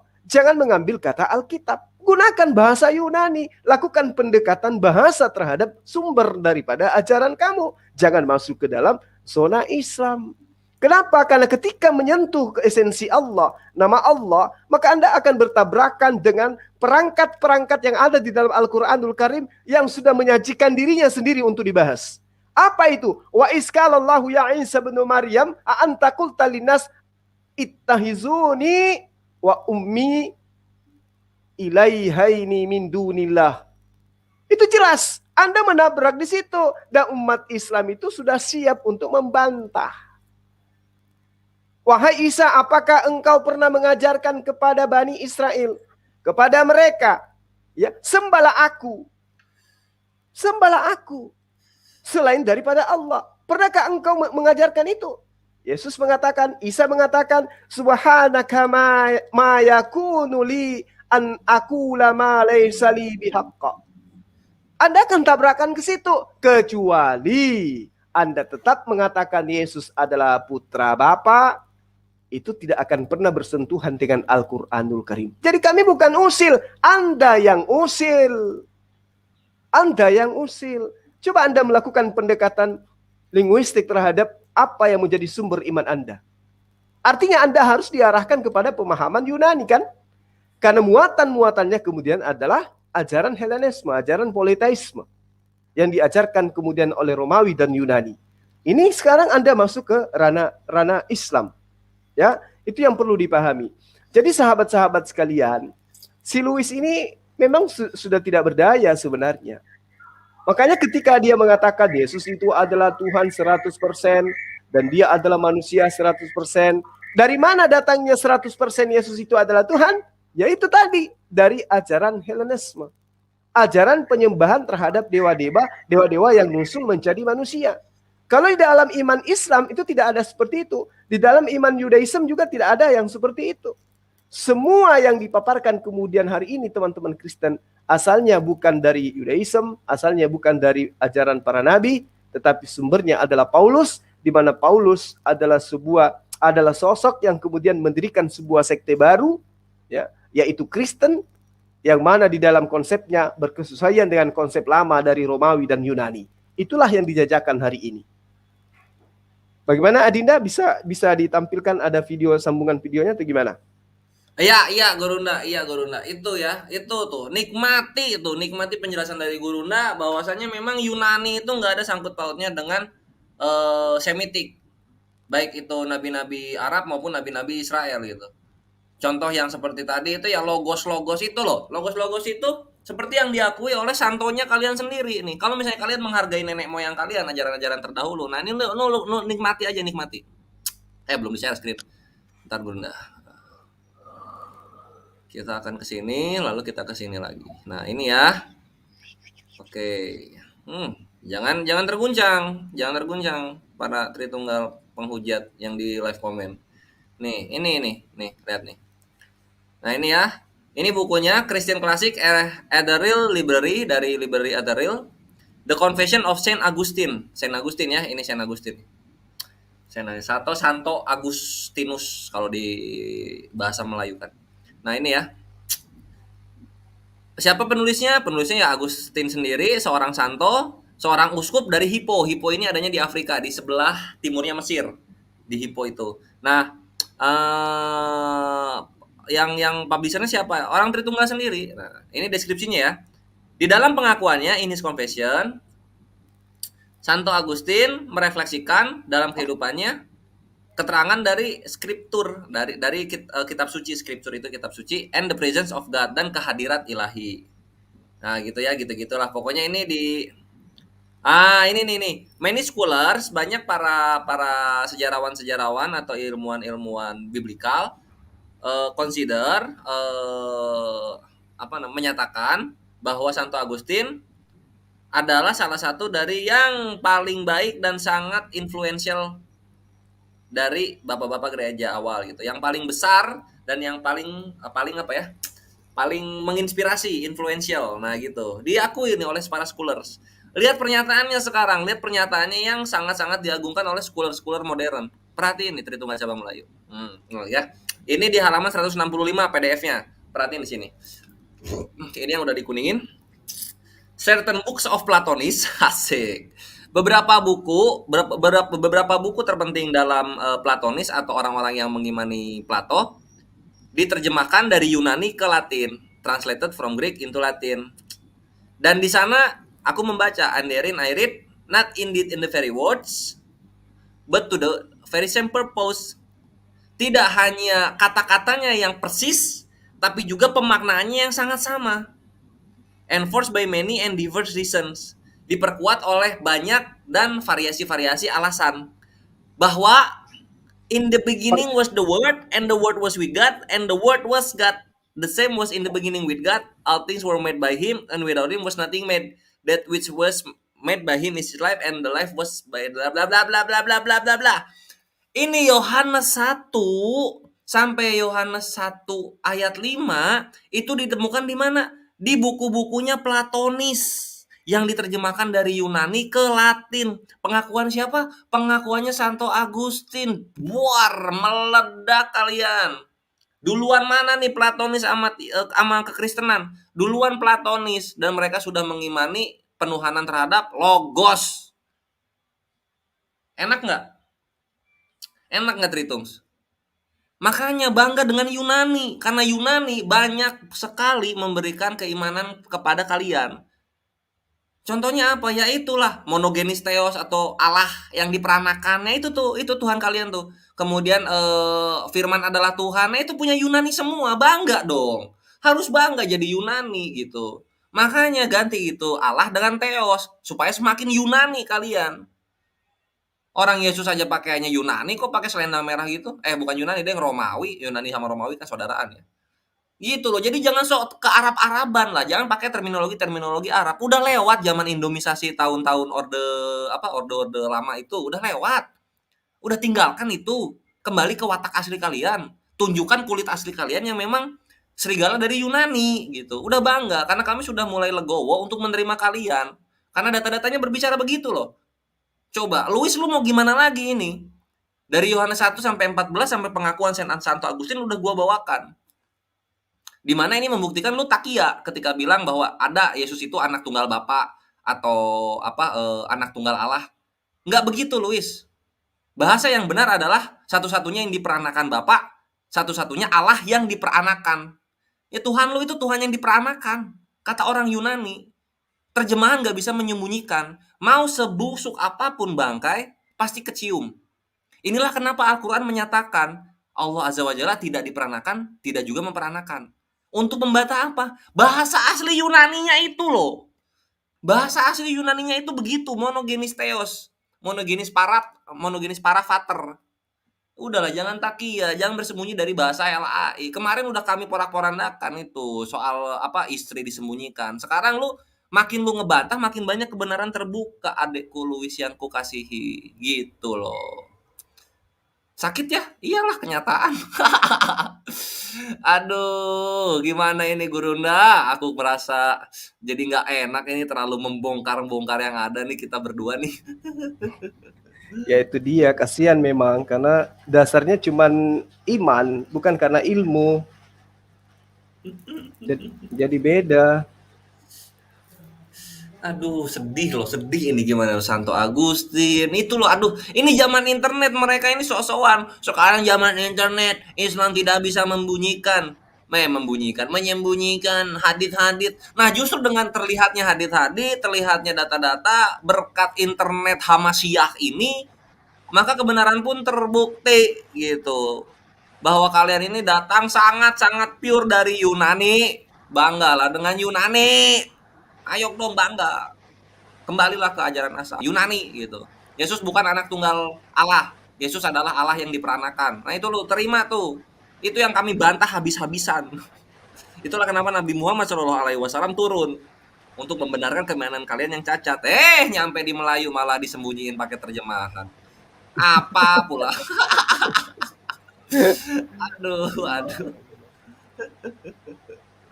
Gimana Gurunda? Kita lanjut videonya atau gimana nih?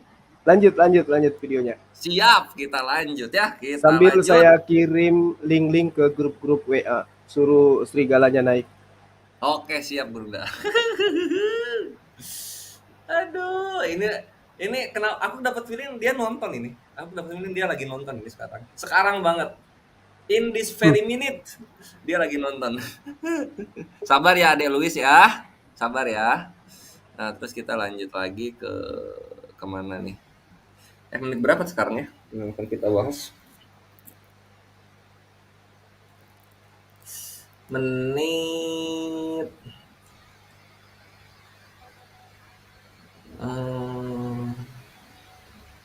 tadi 7.04 sampai 8.34, sekarang 8.42 berarti. Ada Luis, jalan masih panjang ini. Jalan masih panjang. 8.34. Oke. 8.42. Sah. Di sini terus kita putar. Ini ada Assalamualaikum akhina wong bodoh. Waalaikumsalam. Linknya sudah tak sebar, tidak ada yang berani naik, Bang Juma. Kok sama ya? Itu saya kirim ada puluhan grup itu nggak ada yang mau naik. Aduh. Itulah mereka tuh, mereka tahu kalau dialog itu nggak kuat, makanya mereka mainnya monolog semua. Mereka soalnya bersembunyi di balik kebohongan, Bang Triun. Iya, aduh kebiasaan mereka itu. Kebohongan kok dijadikan andalan. Kebenaran kenapa yang dijadikan andalan? Nah ini, sekarang kita play lagi 842. Ngomong apa lagi Luis? Mukanya udah kayak keaseman makan rujak. Saya stay aja ya di sini ya, enggak apa-apa ya. Aman, siap. Syukuran udah nemenin. Silakan. Jadi Yesus tidak hanya anak Allah, tetapi dia juga anak manusia. Dia adalah keturunan Adam. Saya akan bahas ya besok nih. Mulai dari Adam sampai di Yesus. Bagaimana ketemunya? Saya akan bahas itu. Tapi tidak pernah orang Kristen memahami bahwa Yesus itu bukan anak manusia. Itu hanya asumsi Zuma. Itu hanya asumsi dia menuduh katanya orang Kristen gak percaya Yesus adalah anak manusia. Dan dipikir itu adalah iman Kristen. Itu namanya sotoy. Diakhiri dengan merem argumentasinya Gurunda. Gimana ini? Sutai lo, tukang bohong. Tukang bohong ini. Iya, jadi di awal tadi saya kan sudah menjawab bahwa iman Kristen itu memang mengimani Yesus itu adalah 100% manusia dan 100% dituhankan. Itu memang sudah benar. Artinya memang kalian itu menuhankan manusia. Apesnya kemudian adalah ketika manusia ini Anda katakan adalah anak Allah. Kalau Anda katakan itu adalah anak father, anak bapak, ya itu urusan Anda. Tapi Anda membawa-bawa nama Allah. Kemudian Anda bisanya cuma menolak. Kan undangan sudah saya sering katakan. Ayo berdiri di hadapan saya kalau Anda punya ilmu.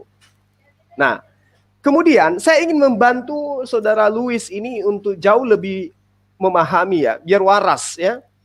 Bahwa ketika Anda mengatakan bahwa Yesus itu 100% manusia, kita sama-sama di situ. Yesus juga barengan sama kamu, berada pada jalan yang sama. Tapi ketika Anda mengatakan, dan Yesus juga adalah 100% Tuhan, disitulah Anda berubah menjadi manusia, kembali menjadi hewan. Karena tidak ada hewan di atas muka bumi ini yang menuhankan sesamanya hewan. Seanjing-anjingnya anjing, tidak ada anjing menuhankan anjing. Sebabi-babinya babi, tidak ada babi yang menuhankan babi. Lah Yesus ketika datang kepada Bani Israel, mengajarkan Tawarik, mengajarkan Mazmur, mengajarkan kitabnya Bani Israel. Apa yang diterangkan di dalam sana? Di dalam kitab pengajaran Yesus kepada Bani Israel. Contoh misalnya di dalam Mazmur 65 nomor 3. Apa yang diterangkan? Engkaulah Allah yang mendengarkan doa. Kepadamulah datang semua yang hidup. Nah, Yesus gimana ketika dia datang kepada Bani Israel? Bapakku yang ada di surga. Nyembah kepada siapa tuh Yesus? Berdoa kepada siapa tuh Yesus? Berdoa kepada dirinya? Tidak mungkin. Makanya saya katakan, sehewan-hewannya hewan, tidak ada hewan yang menyembah hewan. Anda level itu aja nggak bisa. Lalu kemudian di dalam 2 Tawarik 6 nomor 21, dan dengarkanlah permohonan hambamu ini ya Tuhanku dari surga, dan apabila engkau mendengarnya maka engkau akan mengampuninya. Lah, Yesus ketika datang kepada Bani Israel berdoa apa kagak? Berdoa. Kepada siapa dia berdoa? Kepada dirinya? Tentu tidak. Tapi kalau Anda gila, tidak waras, pasti Anda mengatakan, iya kepada dirinya.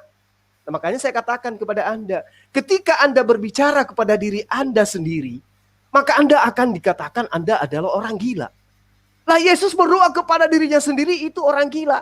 Yesus berdoa kepada Bapa yang adalah dirinya sendiri, itu orang apa namanya?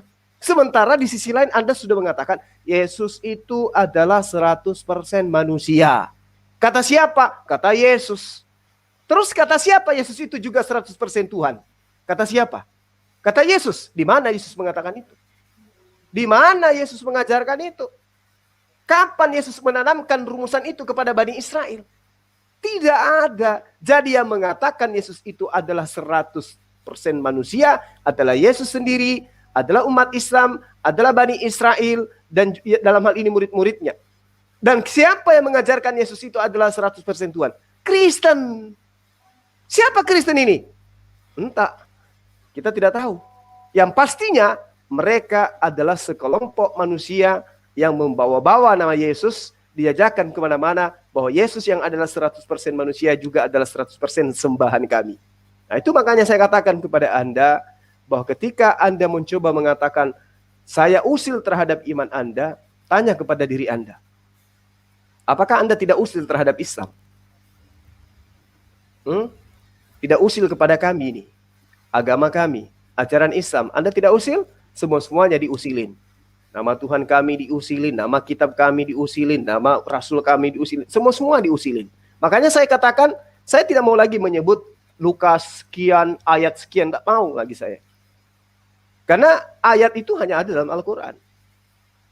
Tidak ada di dalam kitab Anda. Karena kitab Anda itu ya layaknya berita. Mereka kan pewarta-pewarta, layaknya surat kabar, tidak perlu dikatakan ini ayat 1, ayat 2, tidak ada itu cerita-cerita yang kayak begitu kalau berita yang dibawa oleh wartawan. Tidak ada. Sekira gitu sementara, Dinda. Silakan. Iya, udah habis banget ini. Apa ya, Ade Luis kita nih udah habis banget Gurunda nih. Kita sekarang tinggal minta ini aja lah, itu diganti udah. Diganti itu kata-kata tuh ALLAH itu diganti aja sama Theos. Gitu loh. Terus janganlah kalian ngomong ayat-ayat juga, jangan pakai apa Latinnya, numero ya, numero. Yohanes 1 numero 1. Ah, gitu. Nggak usah pakai ayat lah. Ayat itu buat kami terminologi Islam, untuk ayat itu menunjukkan ayah berapa itu. Jangan ngomong Tritunggal cabang Arab juga begitu. Biblosnya baru ada di abad 9, tahun 864 coba. Udah, jadi jangan sok lah. Terus Biblos Yunani pun baru ada tahun berapa tuh ya? 350 ya kalau nggak salah ya, P52 itu gitu. Jadi udahlah, balik aja ke Yunani, pulang ke Yunani, pulang. Itu diganti semua yang apa ya, yang keislaman itu diganti semua. Ini udah bukan zamannya Indomisasi. Ini udah zamannya toleransi. Nah, kalau toleransi, kami akan membiarkan kalian. Kalau misalnya kalian menggunakan istilah-istilah asli kalian. Kalau misalnya kalian masih menggunakan istilah-istilah terminologi Islam, ya selama itu juga kita rusuh gitu. Selama itu juga kita akan rusuh. Begitu ya, adekku Luis yang kukasihi. Sekarang mau takia kemana lagi coba? Udah habis. Nggak ada lagi yang bisa dibahas ini. Udah ketok palu bahwa memang Yesus itu adalah Tuhan yang diperanakan dari zaman dulunya sana gitu. Nah, inilah yang dibantah oleh Islam gitu. Jadi jangan sok-sok lempar batu sembunyi tangan walaupun memang lu keterbelakangan dengan bahasa Yunani. Sekarang kami kasih tahu, memang Yesus itu adalah Tuhan yang diperanakan di keimanannya si Yohanes ini. Jangan bilang anak tunggal lagi, nggak begitu bahasanya. Gitu. Ada lagi Gunung Data, Fadol? Iya. Jadi di dalam kitabnya mereka ini, sekiranya mereka itu tidak cinta buta ya, di dalam beriman membabi buta ya, kayak apa tuh, seruduk tembok tanpa melihat. Matius 18 nomor 19 di situ dikatakan begini. Dan lagi aku berkata kepadamu. Ini siapa yang berkata? Yesus. Konon menurut wartawan. Ya, pewarta maksud saya. Di situ diterangkan bahwa jika dua orang daripadamu di dunia ini sepakat meminta apapun juga, maka permintaan mereka itu akan dikabulkan oleh Allahku yang di surga. Itu ucapan siapa? Ucapan Yesus. Berarti Yesus itu mengatakan doa mereka itu akan dikabulkan oleh Tuhanku yang ada di surga. Ini pernyataan siapa? Pernyataan Yesus. Yesus berkata kepada murid-muridnya, aku berkata kepadamu, aku Yesus 100% manusia ini berkata kepadamu, jika dua orang daripadamu di dunia ini sepakat meminta apapun juga, permintaan mereka itu akan dikabulkan oleh Tuhanku atau Bapakku atau Allahku yang ada di surga. Final. Sehingga kenapa Yesus mengatakan ini? Teman-teman Kristen itu harus menyadari bahwa di dalam kitabnya Bani Israel, 2 Tawarik 6, nomor 21, Mazmur 65, nomor 3 yang saya katakan tadi kepada kalian, dengarkanlah permohonan hambamu ini dari surga. Dan apabila engkau mendengarnya, maka engkau akan mengampuninya. Ya, jadi 2 Tawarik 6 nomor 23 itu nomor 21 itu sangat jelas dikatakan seperti itu. Nah, makanya dikatakan di nomor selanjutnya di nomor 23, maka engkau pun hendaklah mendengar dari surga dan bertindak serta mengadili hamba-hambamu, yakni membalas perbuatan orang bersalah dengan menanggungkannya kepada orang itu sendiri, tetapi membenarkan orang yang benar dengan membalasnya kepada sesuai dengan kebenarannya. Jadi 2 Tawarik ini mengajarkan Allah akan membalas amal baik, amal buruk seseorang. Siapa yang mengajarkan itu? Para nabi. Jadi sangat jelas Allah maha mendengar. Allah cukup mengabulkan doa para hambanya dari surga dan tidak perlu belusukan ke dunia. Yang mengajarkan Tuhan belusukan itu kan ajaran paganisme. Lalu bagaimana dengan Yesus? Ya tadi yang saya katakan, Matius 18 nomor 19. Tidak ada Tuhan belusukan. Menurut Yesus, apa faktanya, apa buktinya? Dan lagi aku Yesus berkata kepadamu, jika dua orang daripadamu di dunia ini sepakat meminta apapun juga, permintaan mereka itu akan dikabulkan oleh Tuhanku yang ada di surga. Berarti yang sedang bicara di hadapan murid-murid Yesus itu bukan 100% Tuhan, tapi 100% manusia. Karena Tuhan itu cukup mengabulkan doa di surga. Sementara Yesus mengajarkan Bani Israel juga berdoa kepada oknum yang ada di surga, yang ada di langit, seharusnya bukan di surga. Tapi lagi-lagi lembaga Alkitab Indonesia merubahnya surga, biar keren. Seperti itu. Jadi Louis, kamu itu harus sadar. Sebenarnya konsep 100% manusia, 100% Tuhan, itu sebenarnya keliru ungkapan itu. Yang benar adalah Yesus itu 100% manusia yang 100% dituhankan Kristen. Ah, itu baru benar. Ya, itu baru benar. Jadi kamu harus rubah konsep itu. Saya kira begitu Adinda, yang pada intinya sekali lagi untuk yang kesekian kalinya kepada Louis, terkhusus kepada Anda, ya, terkhusus kepada Anda. Satu poin. Saya katakan kepada Anda, saya orangnya memang keras di dalam menjabarkan kebenaran. Karena kenapa? Kebenaran atau kesesatan itu adalah menjadi kunci orang nantinya kekal di neraka atau kekal di surga. Jadi bukan main-main. Bukan harus santun-santun, kasih ajaran kasih, kita ajaran kasih. Tetapi isinya Indomie. Bukan begitu. Kebenaran itu harus disampaikan dengan tegas. Begitu juga Tuhan. Tuhan yang benar itu harus menegaskan dirinya Tuhan. Tuhan harus mengakui dirinya Tuhan. Kalau iblis, hewan, tumbuhan pada teriak dirinya adalah Tuhan, Tuhan harus lebih lantang teriak bahwa dia adalah Tuhan. Supaya yang lain tidak dituhankan. Itu baru Tuhan yang benar. Kalau ada Tuhan belusukan, tidak pernah ngajarkan dirinya adalah Tuhan, kemudian tidak ada yang menyembahnya, ya salah dia. Kenapa dia nggak ngajarin dirinya adalah Tuhan? Jadi Tuhan itu harus lantang mengajarkan dirinya, akulah Tuhan, tidak ada Tuhan selain aku. Dan itu telah terbukti. Ajaran para nabi, termasuk Yesus, dengan lantang Tuhannya Yesus mengajarkan kepada Yesus bahwa dialah satu-satunya Tuhan, tidak ada yang lain. Nabi Abraham, Yakub, Ishak, Musa, Daud, Salomo, semua mengajarkan Tuhan itu lantang berseru. Dirinya adalah Tuhan pencipta alam semesta. Lah kamu punya Tuhan yang kamu lantik itu, ngaku sebagai Tuhan saja nggak pernah. Jadi yang benar itu adalah kamu melantik 100% manusia menjadi 100% Tuhan. Itu yang pertama. Kedua, saya punya acara setiap hari Kamis. Setiap hari Kamis itu saya live dan menunggu teman-teman Kristen hadir di situ untuk bertanya. Terkhusus untuk Louis, saya tunggu Anda. Ya, jangan setelah ini kamu reaction lagi. Apa bedanya kau dengan sang akrobater? Tidak ada bedanya. Monolog hebat, tapi giliran kita berdebat, ya kamu tidak ada apa-apanya. Kan kasihan. Sementara kita nantang nih, ya di arena setiap hari Kamis MMCI itu mempersembahkan sebuah acara di mana itu adalah panggung untuk kalian. Terkhusus Louis, Kamis depan saya nunggu kamu hadir. Bahas ini. Kita akan ulas tentang apa yang ingin kau katakan, bahwa Yesus itu adalah anak Adam sampai kepada anak Eli kau ingin jabarkan. Ku buat mencret kamu. Kamu hadir bawa tisu, ya, bawa tisu, bawa minyak kayu putih. Saya yakin kamu akan mencret nanti. Kenapa saya katakan seperti itu? Bawa tas kresek Bang Juma. Bawa tas kresek Ya. juga. Iya, betul Bang, betul. Kenapa saya katakan begitu? Ya untuk menyelamatkan kamu, supaya kamu jangan sampai sakit. Kamu sakit ini, ketika saya jabarkan seperti ini, kamu sakit. Adinda Slayer jabarkan sebegitu detailnya, pasti kamu sakit. Kamu terguncang. Ya, karena itulah kemudian saya katakan, The Arena adalah salah satu kegiatan di MMCI yang menjadi ruang untuk Anda belajar. Mau bertanya tentang Kristologi, mau bertanya tentang Islamologi, silakan hadir. Saya tantang Anda. Jangan lagi Anda bikin monolog-monolog, ya. Kamu kayak bayi bicara sendiri. Saatnya Anda dewasa. Ada lawan bicara. Dilawanlah bicara itu. Kita berinteraksi. Jangan Anda bicara sendiri. Karena yang bicara sendiri itu ya, saya katakan itu pasien. Saya kira begitu dari saya, Adinda, dan Bang saya, Wong Bodo. Makasih banyak. Silakan dilanjut. Iya, satu pertanyaan Bang Juma ya.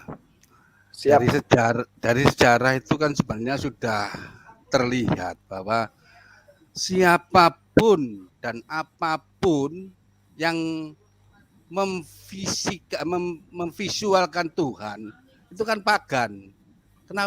Kenapa mereka kok tidak mengakui, Bang Juma? Mohon dijawab Bang Juma. Ya, jadi gini Bang, pertanyaan yang sangat bagus ya. Kenapa kemudian mereka tidak mau menerima bahwa siapapun yang kemudian menjadikan sebuah konsep Tuhan pencipta alam semesta itu nuzul menjadi makhluk, itu pasti pagan.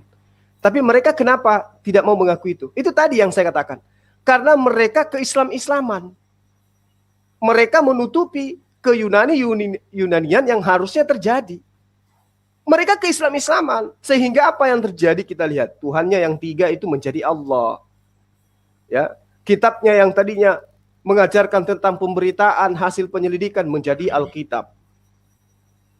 Orang yang kemudian disebut sebagai serigala, penyesat, yang nyamar menjadi domba, mereka sebut sebagai rasul. Jadi semua itu ke-Islam-Islaman mereka. Kalau dia di tengah-tengah Yahudi, mereka ke Yahudi-Yahudian. Mereka meninggalkan identitas mereka. Sehingga di kalangan mereka yang awam, itu hanya bisa manggut-manggut. Oh, Tuhan kita ternyata Allah. Oh, pendiri agama kita ternyata Rasul. Oh, kitab kita ternyata Alkitab. Jadi dia keislaman, otak mereka dicuci. Tapi ketika kita jabarkan sebenarnya yang sesungguhnya agama mereka itu, keislam-islamannya dia, ajaran dia, itu adalah topeng. Yang sesungguhnya yaitu tadi, Tuhan yang diperanakkan. Tuhan yang anak manusia yang diperanakkan dan seterusnya. Konsepnya itu sesungguhnya. Yang mereka sembunyikan itu. Firman menjadi manusia, Tuhan menjadi manusia, manusia kemudian naik terangkat ke sorga, kemudian dia duduk di samping Tuhan yang Maha Kuasa. Ya, kemudian Tuhan junior ini berdoa kepada yang senior dan seterusnya. Itu adalah ajaran paganisme. Tidak ada bedanya dengan rumusan-rumusan himne Plato.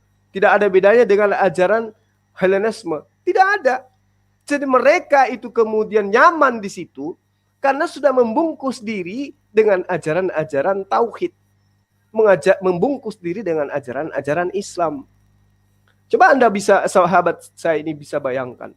Ya, dari sejak dulu ketika pertama kali diterjemahkan, tidak ada nama Yesus di situ. Yang ada adalah Isa Al-Masih. Tidak ada kata bait suci, yang ada adalah Ka'bah. Yang ada adalah Allah. Itu dulu. Kenaikan Yesus Kristus itu dulu.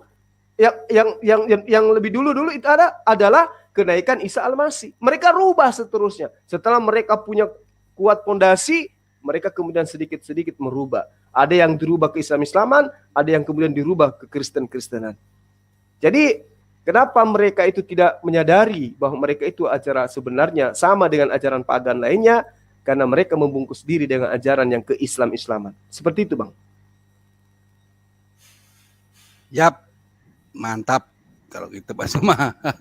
Makanya Coba aja Bang, sebenarnya- coba aja Bang suruh mereka mengganti nama Tuhan mereka itu dan sebutan Zeus. Mau enggak mereka tuh? Enggak akan laku, Bang Pasti Suma. mereka orang-orang awam di antara mereka pasti terheran-heran, loh kok bisa jadi Zeus? Kok bisa jadi Pedon? Kok bisa jadi Apostolos? Itu kenapa ya? Tapi karena membungkus Allah, di mana setiap hari mereka mendengarkan kata Allah diserukan, mereka tidak merasa asing dan mereka tidak merasa aneh, bahkan nyaman. Gitu loh Bang. Iya, kalau di era 80 90-an itu kan pabrik mie instan kan suka sekali Bang Suma karena laris manis. Sekarang sudah nggak laku. Nggak laku sekarang dengan adanya era keterbukaan informasi Bang Suma. Monggo. Iya. Benar. Adinda Slayer? Oh iya. Ya itu sekarang ini ya sejarah 100% Tuhan, 100% manusia ini dari kapan ada ini? Apakah dari tahun 1 juga? Kita lihat aja di sini loh. Kok kamera? Ini loh. Nih.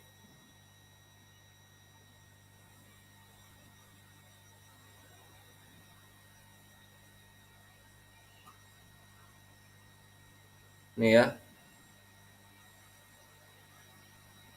Nih. Prior to 14 and 25, there is no evidence of a special symbol being used for percentage. Dari tahun 1425 nggak ada bukti ada simbol spesial yang digunakan untuk persentasi gitu. The Italian term percento for 100 was used as well as several different abbreviations. Tahun 1300 ada mana detik bingung. Oh ini.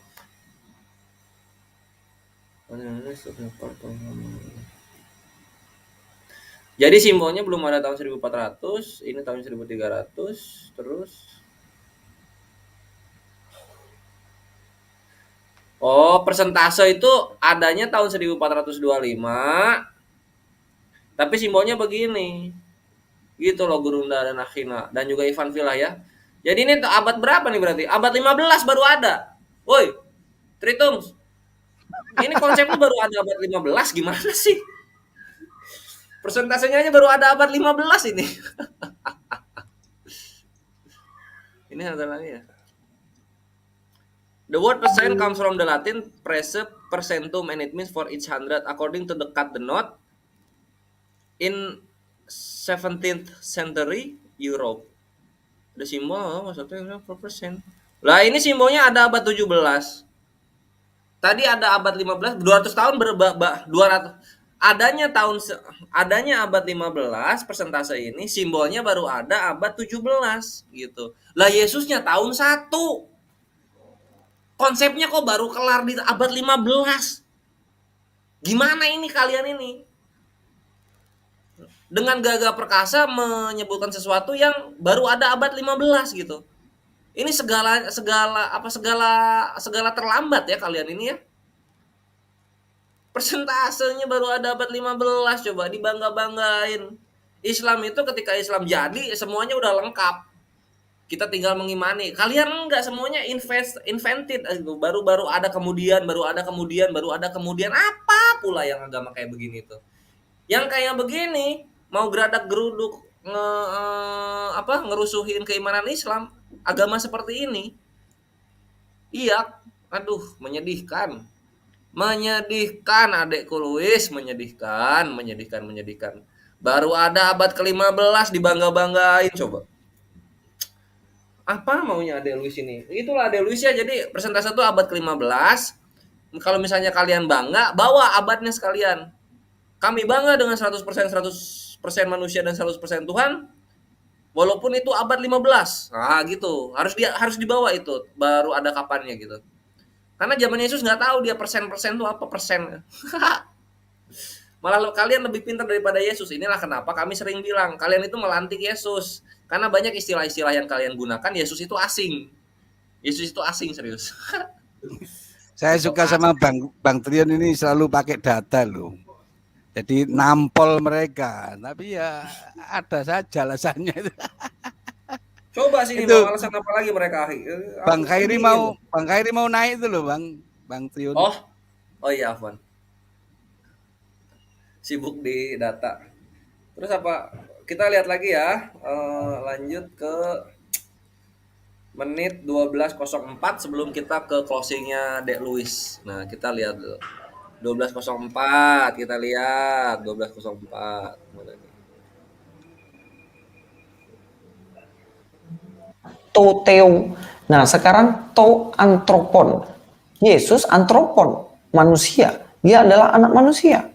Yohanes 3 ayat 13. Tidak seorang pun yang telah naik ke surga selain daripada dia yang telah turun dari surga, yaitu anak manusia. Oke, Yohanes 3 ayat 13 dan Yohanes 1 ayat 51, anak manusia, ton antropon. Sekarang kita balik lagi adekku Luis di sini.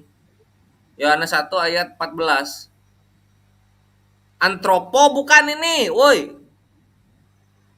Ini sars daging gitu. Daging, jadi jangan takia lah. Ini manusia ini salah ini. Ini daging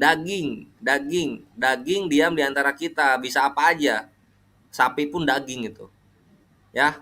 Ini tolong diganti ya LA ya. Tahun 2022 tolong diganti ini gitu. Supaya Adek Luis bisa pinter ketika menghadapi Guru Ndazuma nanti kalau dia berani gitu. Kalau dia udah pipis berdiri. Nah itu ya. Nih Firman telah menjadi manusia nih. Ini ganti nih, Luis. Ini sars ini bukan antropos. Ya. Itu. Jadi jangan takia lagi. Sekarang kita langsung saja ke closingnya di 16.02. 16.02. Belum berarti benar. Suara slow aja guys, tapi kebenaran tetaplah kebenaran. Mari kita tidak sotoy dengan agama orang, mari kita imani agama kita dengan sungguh-sungguh sampai ke akar-akarnya. Dan ketika ada orang yang menuduh dan menyerang kita bisa meluruskan dengan santuy. Iya, diakhiri closing statement yang baik, santuy dan monyong dan merem dari adik kita Luis. Yang dimana kebenaran itu bisa kita sampaikan dengan santuy. Ya, seperti data-data yang Penatua Triun Slayer dan Guru Ndazuma sampaikan itu juga dengan santuy. Ya. Kalau misalnya kalian kejang-kejang santuy, ya itu masalah kalian. Nah, sebelum kita ke closing dari kita juga, mari kita gilir dulu. Di sini udah ada Akhina Khairi. Assalamualaikum Bang Triun Slayer, Bang Zuma dan yang lainnya yang di bawah live chat. Waalaikumsalam. Itu ada Akhi Wangbodo juga. Ya, Akhi Wangbodo, Assalamualaikum. Waalaikumsalam. Allahu Akbar. Saya kalau berdebat dengan mereka itu ya, saya berpikir, masa Tuhan makan begitu, masa Tuhan minum, pasti mereka sudah mencret, saudaraku. Ya, tidak perlu kalau saya itu menguasai kitab mereka, itu tidak perlu. Kenapa? Ya, karena saya semua ada ciri masing-masing. Contoh Bang Slayer, ya ada ciri-ciri pelajar sejarah. Ya bahkan ya saya mengetahui bahwa kekristenan itu ya bahkan saudaranya sendirilah begini. Si Rodrik saja ya anak perempuan yang Perdana Menteri itu diperkuasa oleh si Rodrik ya, diperkuasa saudara Kristen lah sendiri. Saya dapat data-datanya itu. Ya, coba carilah tentang si Rodrik. Dia zalim kepada rakyat. Justru kan sudah Islam dimasuk di Andalusia itu apa ya? Bahkan Andalusia itu paling mengejutkannya masuk Islam ya. Itu komentar saya ya kepada mereka yang masih juga mempertuhankan Yesus. Ya, bertaubatlah kalian. Begitu. Gitu Bang Slayer. Silakan yang lain. Iya, emang nggak perlu ribet-ribet Khairi sama mereka gitu. Kalau kita tinggal masa Tuhan bisa makan, mereka kadang suka nggak mau menerima kenyataan. Bukan begitu maksudnya, kamu tidak mengerti, itu kan kemanusiaannya, terima aja sih, emang keimanannya gitu kok, Yesus tertulis makan, ya Tuhan kalian makan berarti. Terima aja gitu kalau misalnya muslim ada yang bertanya kayak begitu kan, kelar, nggak usah banyak drama. Mereka tuh banyak jawaban yang simpel dibikin jawaban 1 jam, kan kelakuan nih, itulah bahasa-bahasa apologet mereka tuh.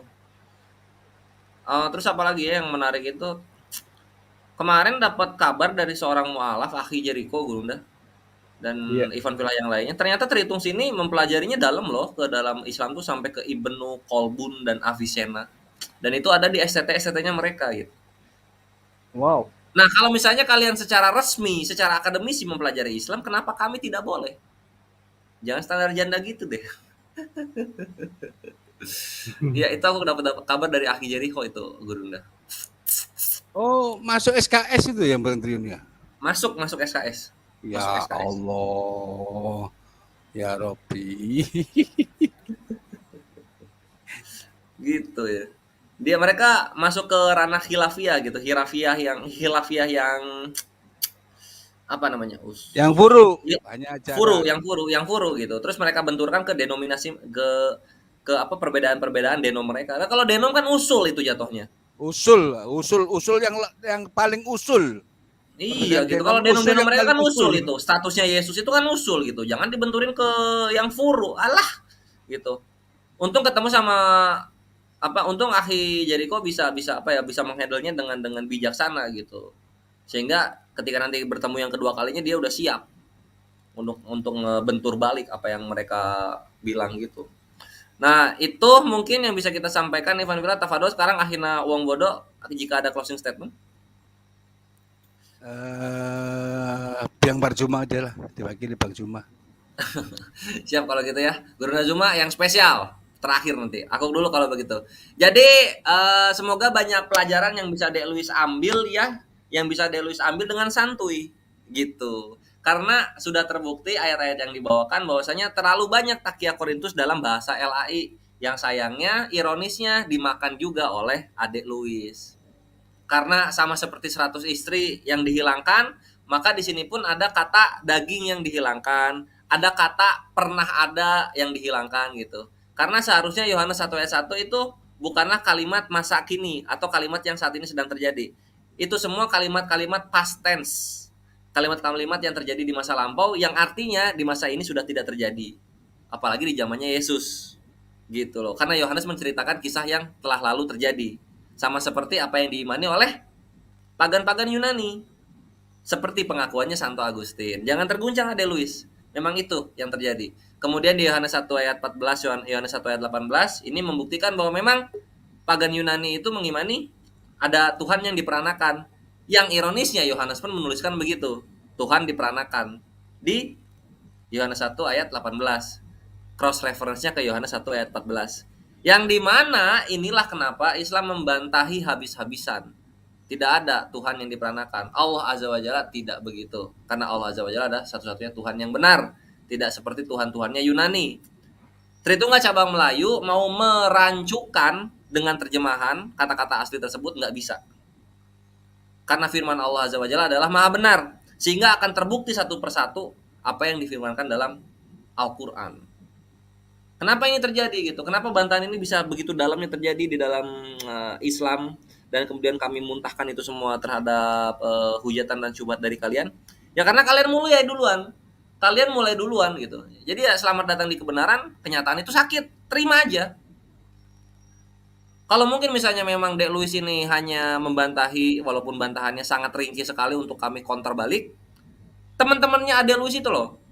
Mereka ini sering bertakia Korintus dan sok-sok ngarap terhadap keimanan Islam. Sekarang kalau kita counter balik terhadap keimanannya kalian yang dari Yunani, megap-megap kalian. Gitu. Siapa aja tuh ya, contoh Lazang, Taipudin, Fatimah Sedekah, Fadilah Hatun, Tanpa Ragi, Layar Tolologi gitu. Kan semua kan kayak begitu semua gitu. Jadi nggak usah lah sok-sok naif munafik. Sok-sok counter bilangnya. Padahal teman-teman kalian semua melakukannya kayak gitu, nyari makan dengan menghujat Islam. Nggak ngehujat, nggak makan kalian itu. Gitu Dek Luis. Jadi sorry, karena fakta tidak peduliin perasaan, maka niatan lu yang memang mengcounter ceritanya, ujung-ujungnya tetap sakit hati juga, karena kebenaran itu nggak bisa dikonter sama apapun. Kebenaran berbicara untuk kebenaran itu sendiri. Siapa itu kebenaran? Allah Azza wa Jalla. Terbukti sudah kan, Yohanes 1 ayat 14 dan 18 menyatakan bahwa memang ada Tuhan yang diperanakan, keimanan pagan Yunani. Dan ini yang kami bantah habis-habisan. Tapi untung, 1000 untung yang ngomong itu Yohanes, bukan Yesus. Selamat datang di kebenaran, jangan terguncang. Kami nantikan kedatangan Ade Luis di arena, atau undangannya Ade Luis di kandang-kandangnya Ade Luis. Karena gue yakin Ade Luis ini walaupun kemayu-kemayu lembek nyeleneh konternya, dia tetap tidak menghujat. Itu bagus, aku hargai itu. Jadi ya itulah, silakan Ade Luis ditanggapi kembali kalau mampu, dan tanggapannya please dengan tanggal kapan mau dialog dengan Gurunda Zuma gitu. Di mana? Kalau kita pertama menawarkan di arena, di channel di arena ya. Kalau misalnya nggak mau di arena, di mana lah ya Gurunda ya, nggak apa-apa ya, dimanapun ya, asal adil. Iya. Sohih. Nah, itulah penutupan dari Penatua Triyun Slayer. Semoga manfaat untuk Ivan Filah yang menyimak, dan juga untuk Tritunggal yang insya Allah masih ada objektivitasnya seperti Bang Bob BSS Official. Begitu. Gurunda Zuma, waktu dan tempat, aku persilahkan. Ya, aku mau closing dulu sebentar. Jadi mau Silakan. closing bahwa dalam kitab Torah ini aku ambil ya. Katakan bahwa kan di kitab Torah itu katakan bahwa Allah Yahweh itu adalah satu kan. Maksudnya ini kitab Torah yang aku ambil. Suma Bani Israel. Nah, begitu. Jadi saya akan baca surah Al-Ikhlas untuk penutupan. Bismillahirrahmanirrahim. Qul huwallahu ahad. Allahus samad. Lam yalid wa lam yulad wa lam yakul lahu kufuwan ahad.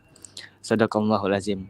Jadi saya ingin berterima kasih kepada Bang Zuma, Bang Triyun Slayer, dan Bang Boto yang ada di sini. Saya berterima kasih dan salam sejahtera. Oke.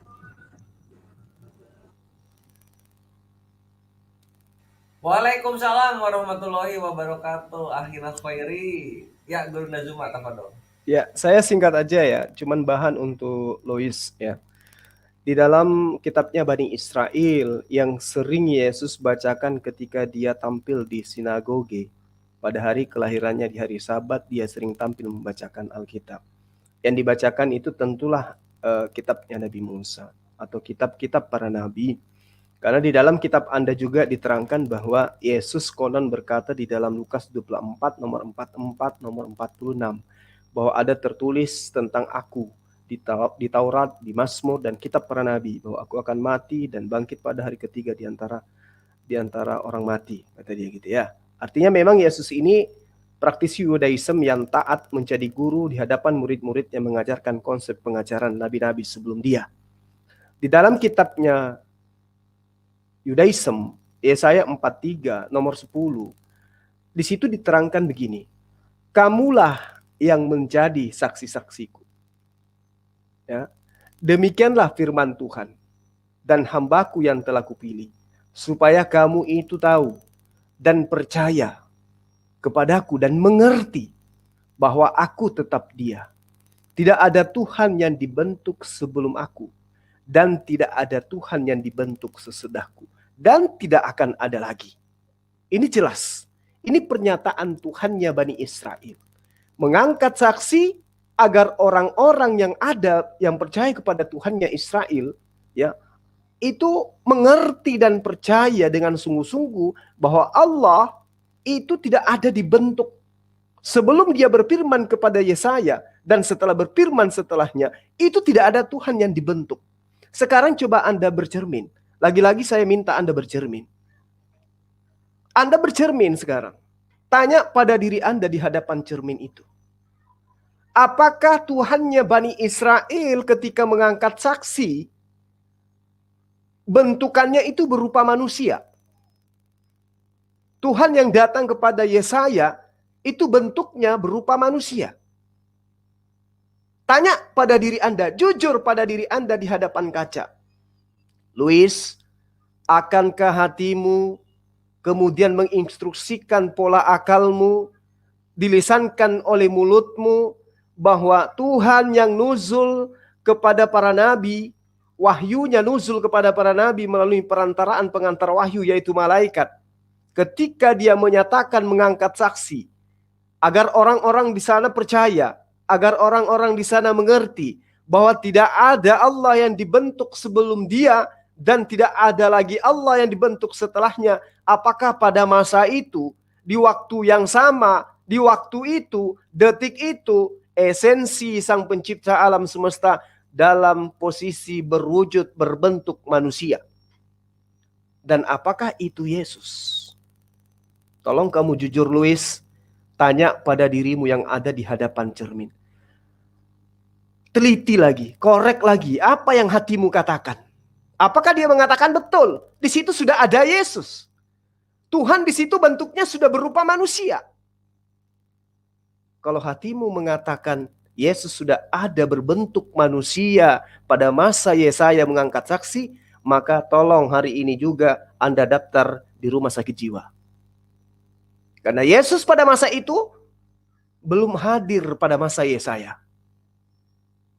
Tapi kalau hati Anda mengatakan betul, Tuhan yang datang kepada Yesaya pada masa itu bukan Yesus dan tidak berbentuk manusia, maka saya persilahkan Anda mencari masjid, masuk ke dalam sana, ucapkan syahadatain. Anda berarti sudah masuk ke dalam, di hati Anda berarti sudah ada hidayah.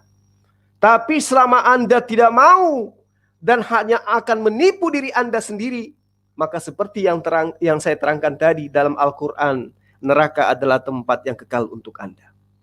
Saya katakan, tidak ada Allah, tidak ada Tuhan yang dibentuk sebelum aku, dan tidak ada Allah yang dibentuk setelahku.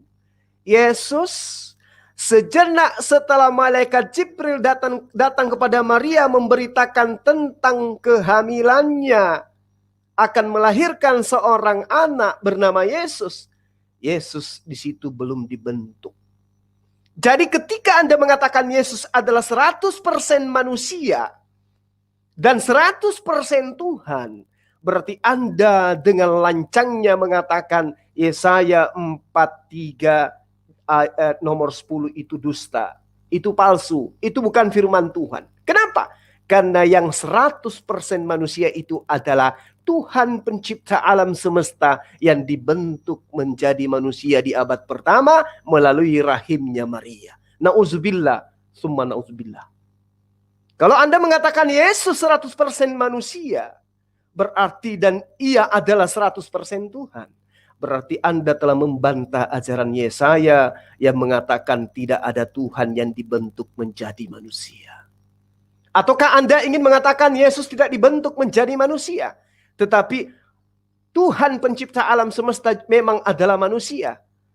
Maka sekali lagi saya katakan, Anda adalah penyesat, Anda adalah pendusta, Anda adalah penipu, dan Anda adalah iblis itu sendiri.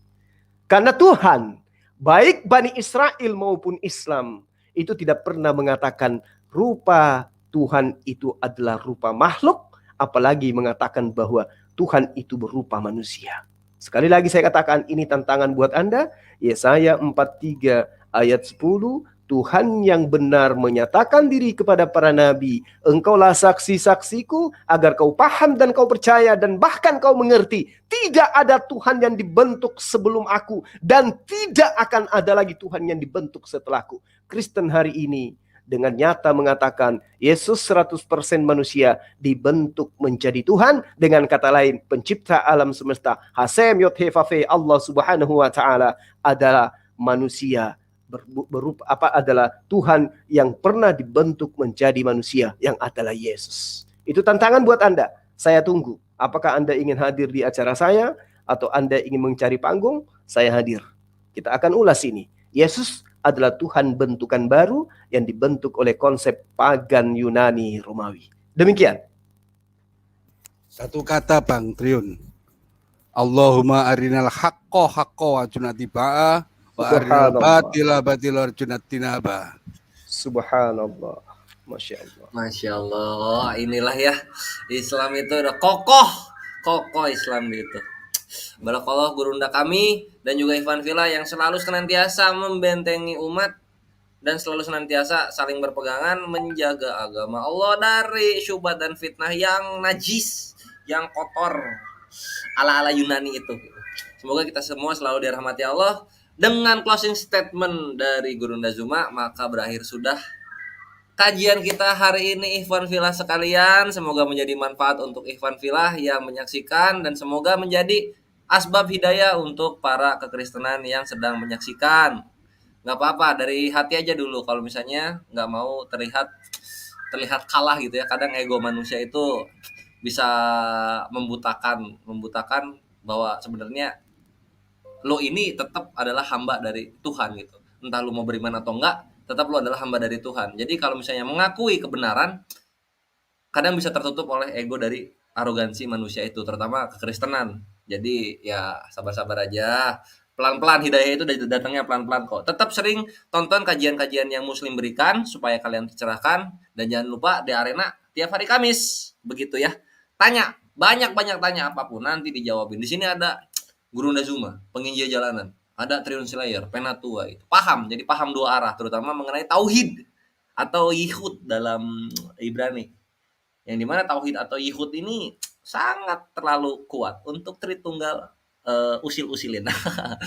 Begitu paling yang bisa aku sampaikan. Deluis ditunggu ya tanggapannya. Kemudian Ikhwan Fillah sekalian jangan lupa silakan investasi akhiratnya untuk pembangunan masjid Nur Maulida. Dan alhamdulillah minggu kemarin ya Gurunda ya sudah peletakan batu pertama. Maka dari itu akan terus progresnya Ya, kita ini update. Adinda. Baik. Nah itu dia. Jadi terus dukung. Jika kalian mencintai umat, mencintai Allah, maka bantulah dirikan rumah Allah ini yang dimana pengelolanya kebetulan adalah Gurunda yang kita favoritkan bersama, yaitu Gurunda Zuma Zulkifli M. Abbas. Demikian yang aku bisa sampaikan. Ahina Wong Bodo juga terima kasih sudah ikut menemani. Jazakallah khairan. Billahi taufiq wal hidayah. Penatua terus lahir pamit undur diri. Wassalamualaikum warahmatullahi wabarakatuh. Ikhwan Fillah sekalian. Waalaikumsalam warahmatullahi wabarakatuh. Makasih ya, Dek. Makasih.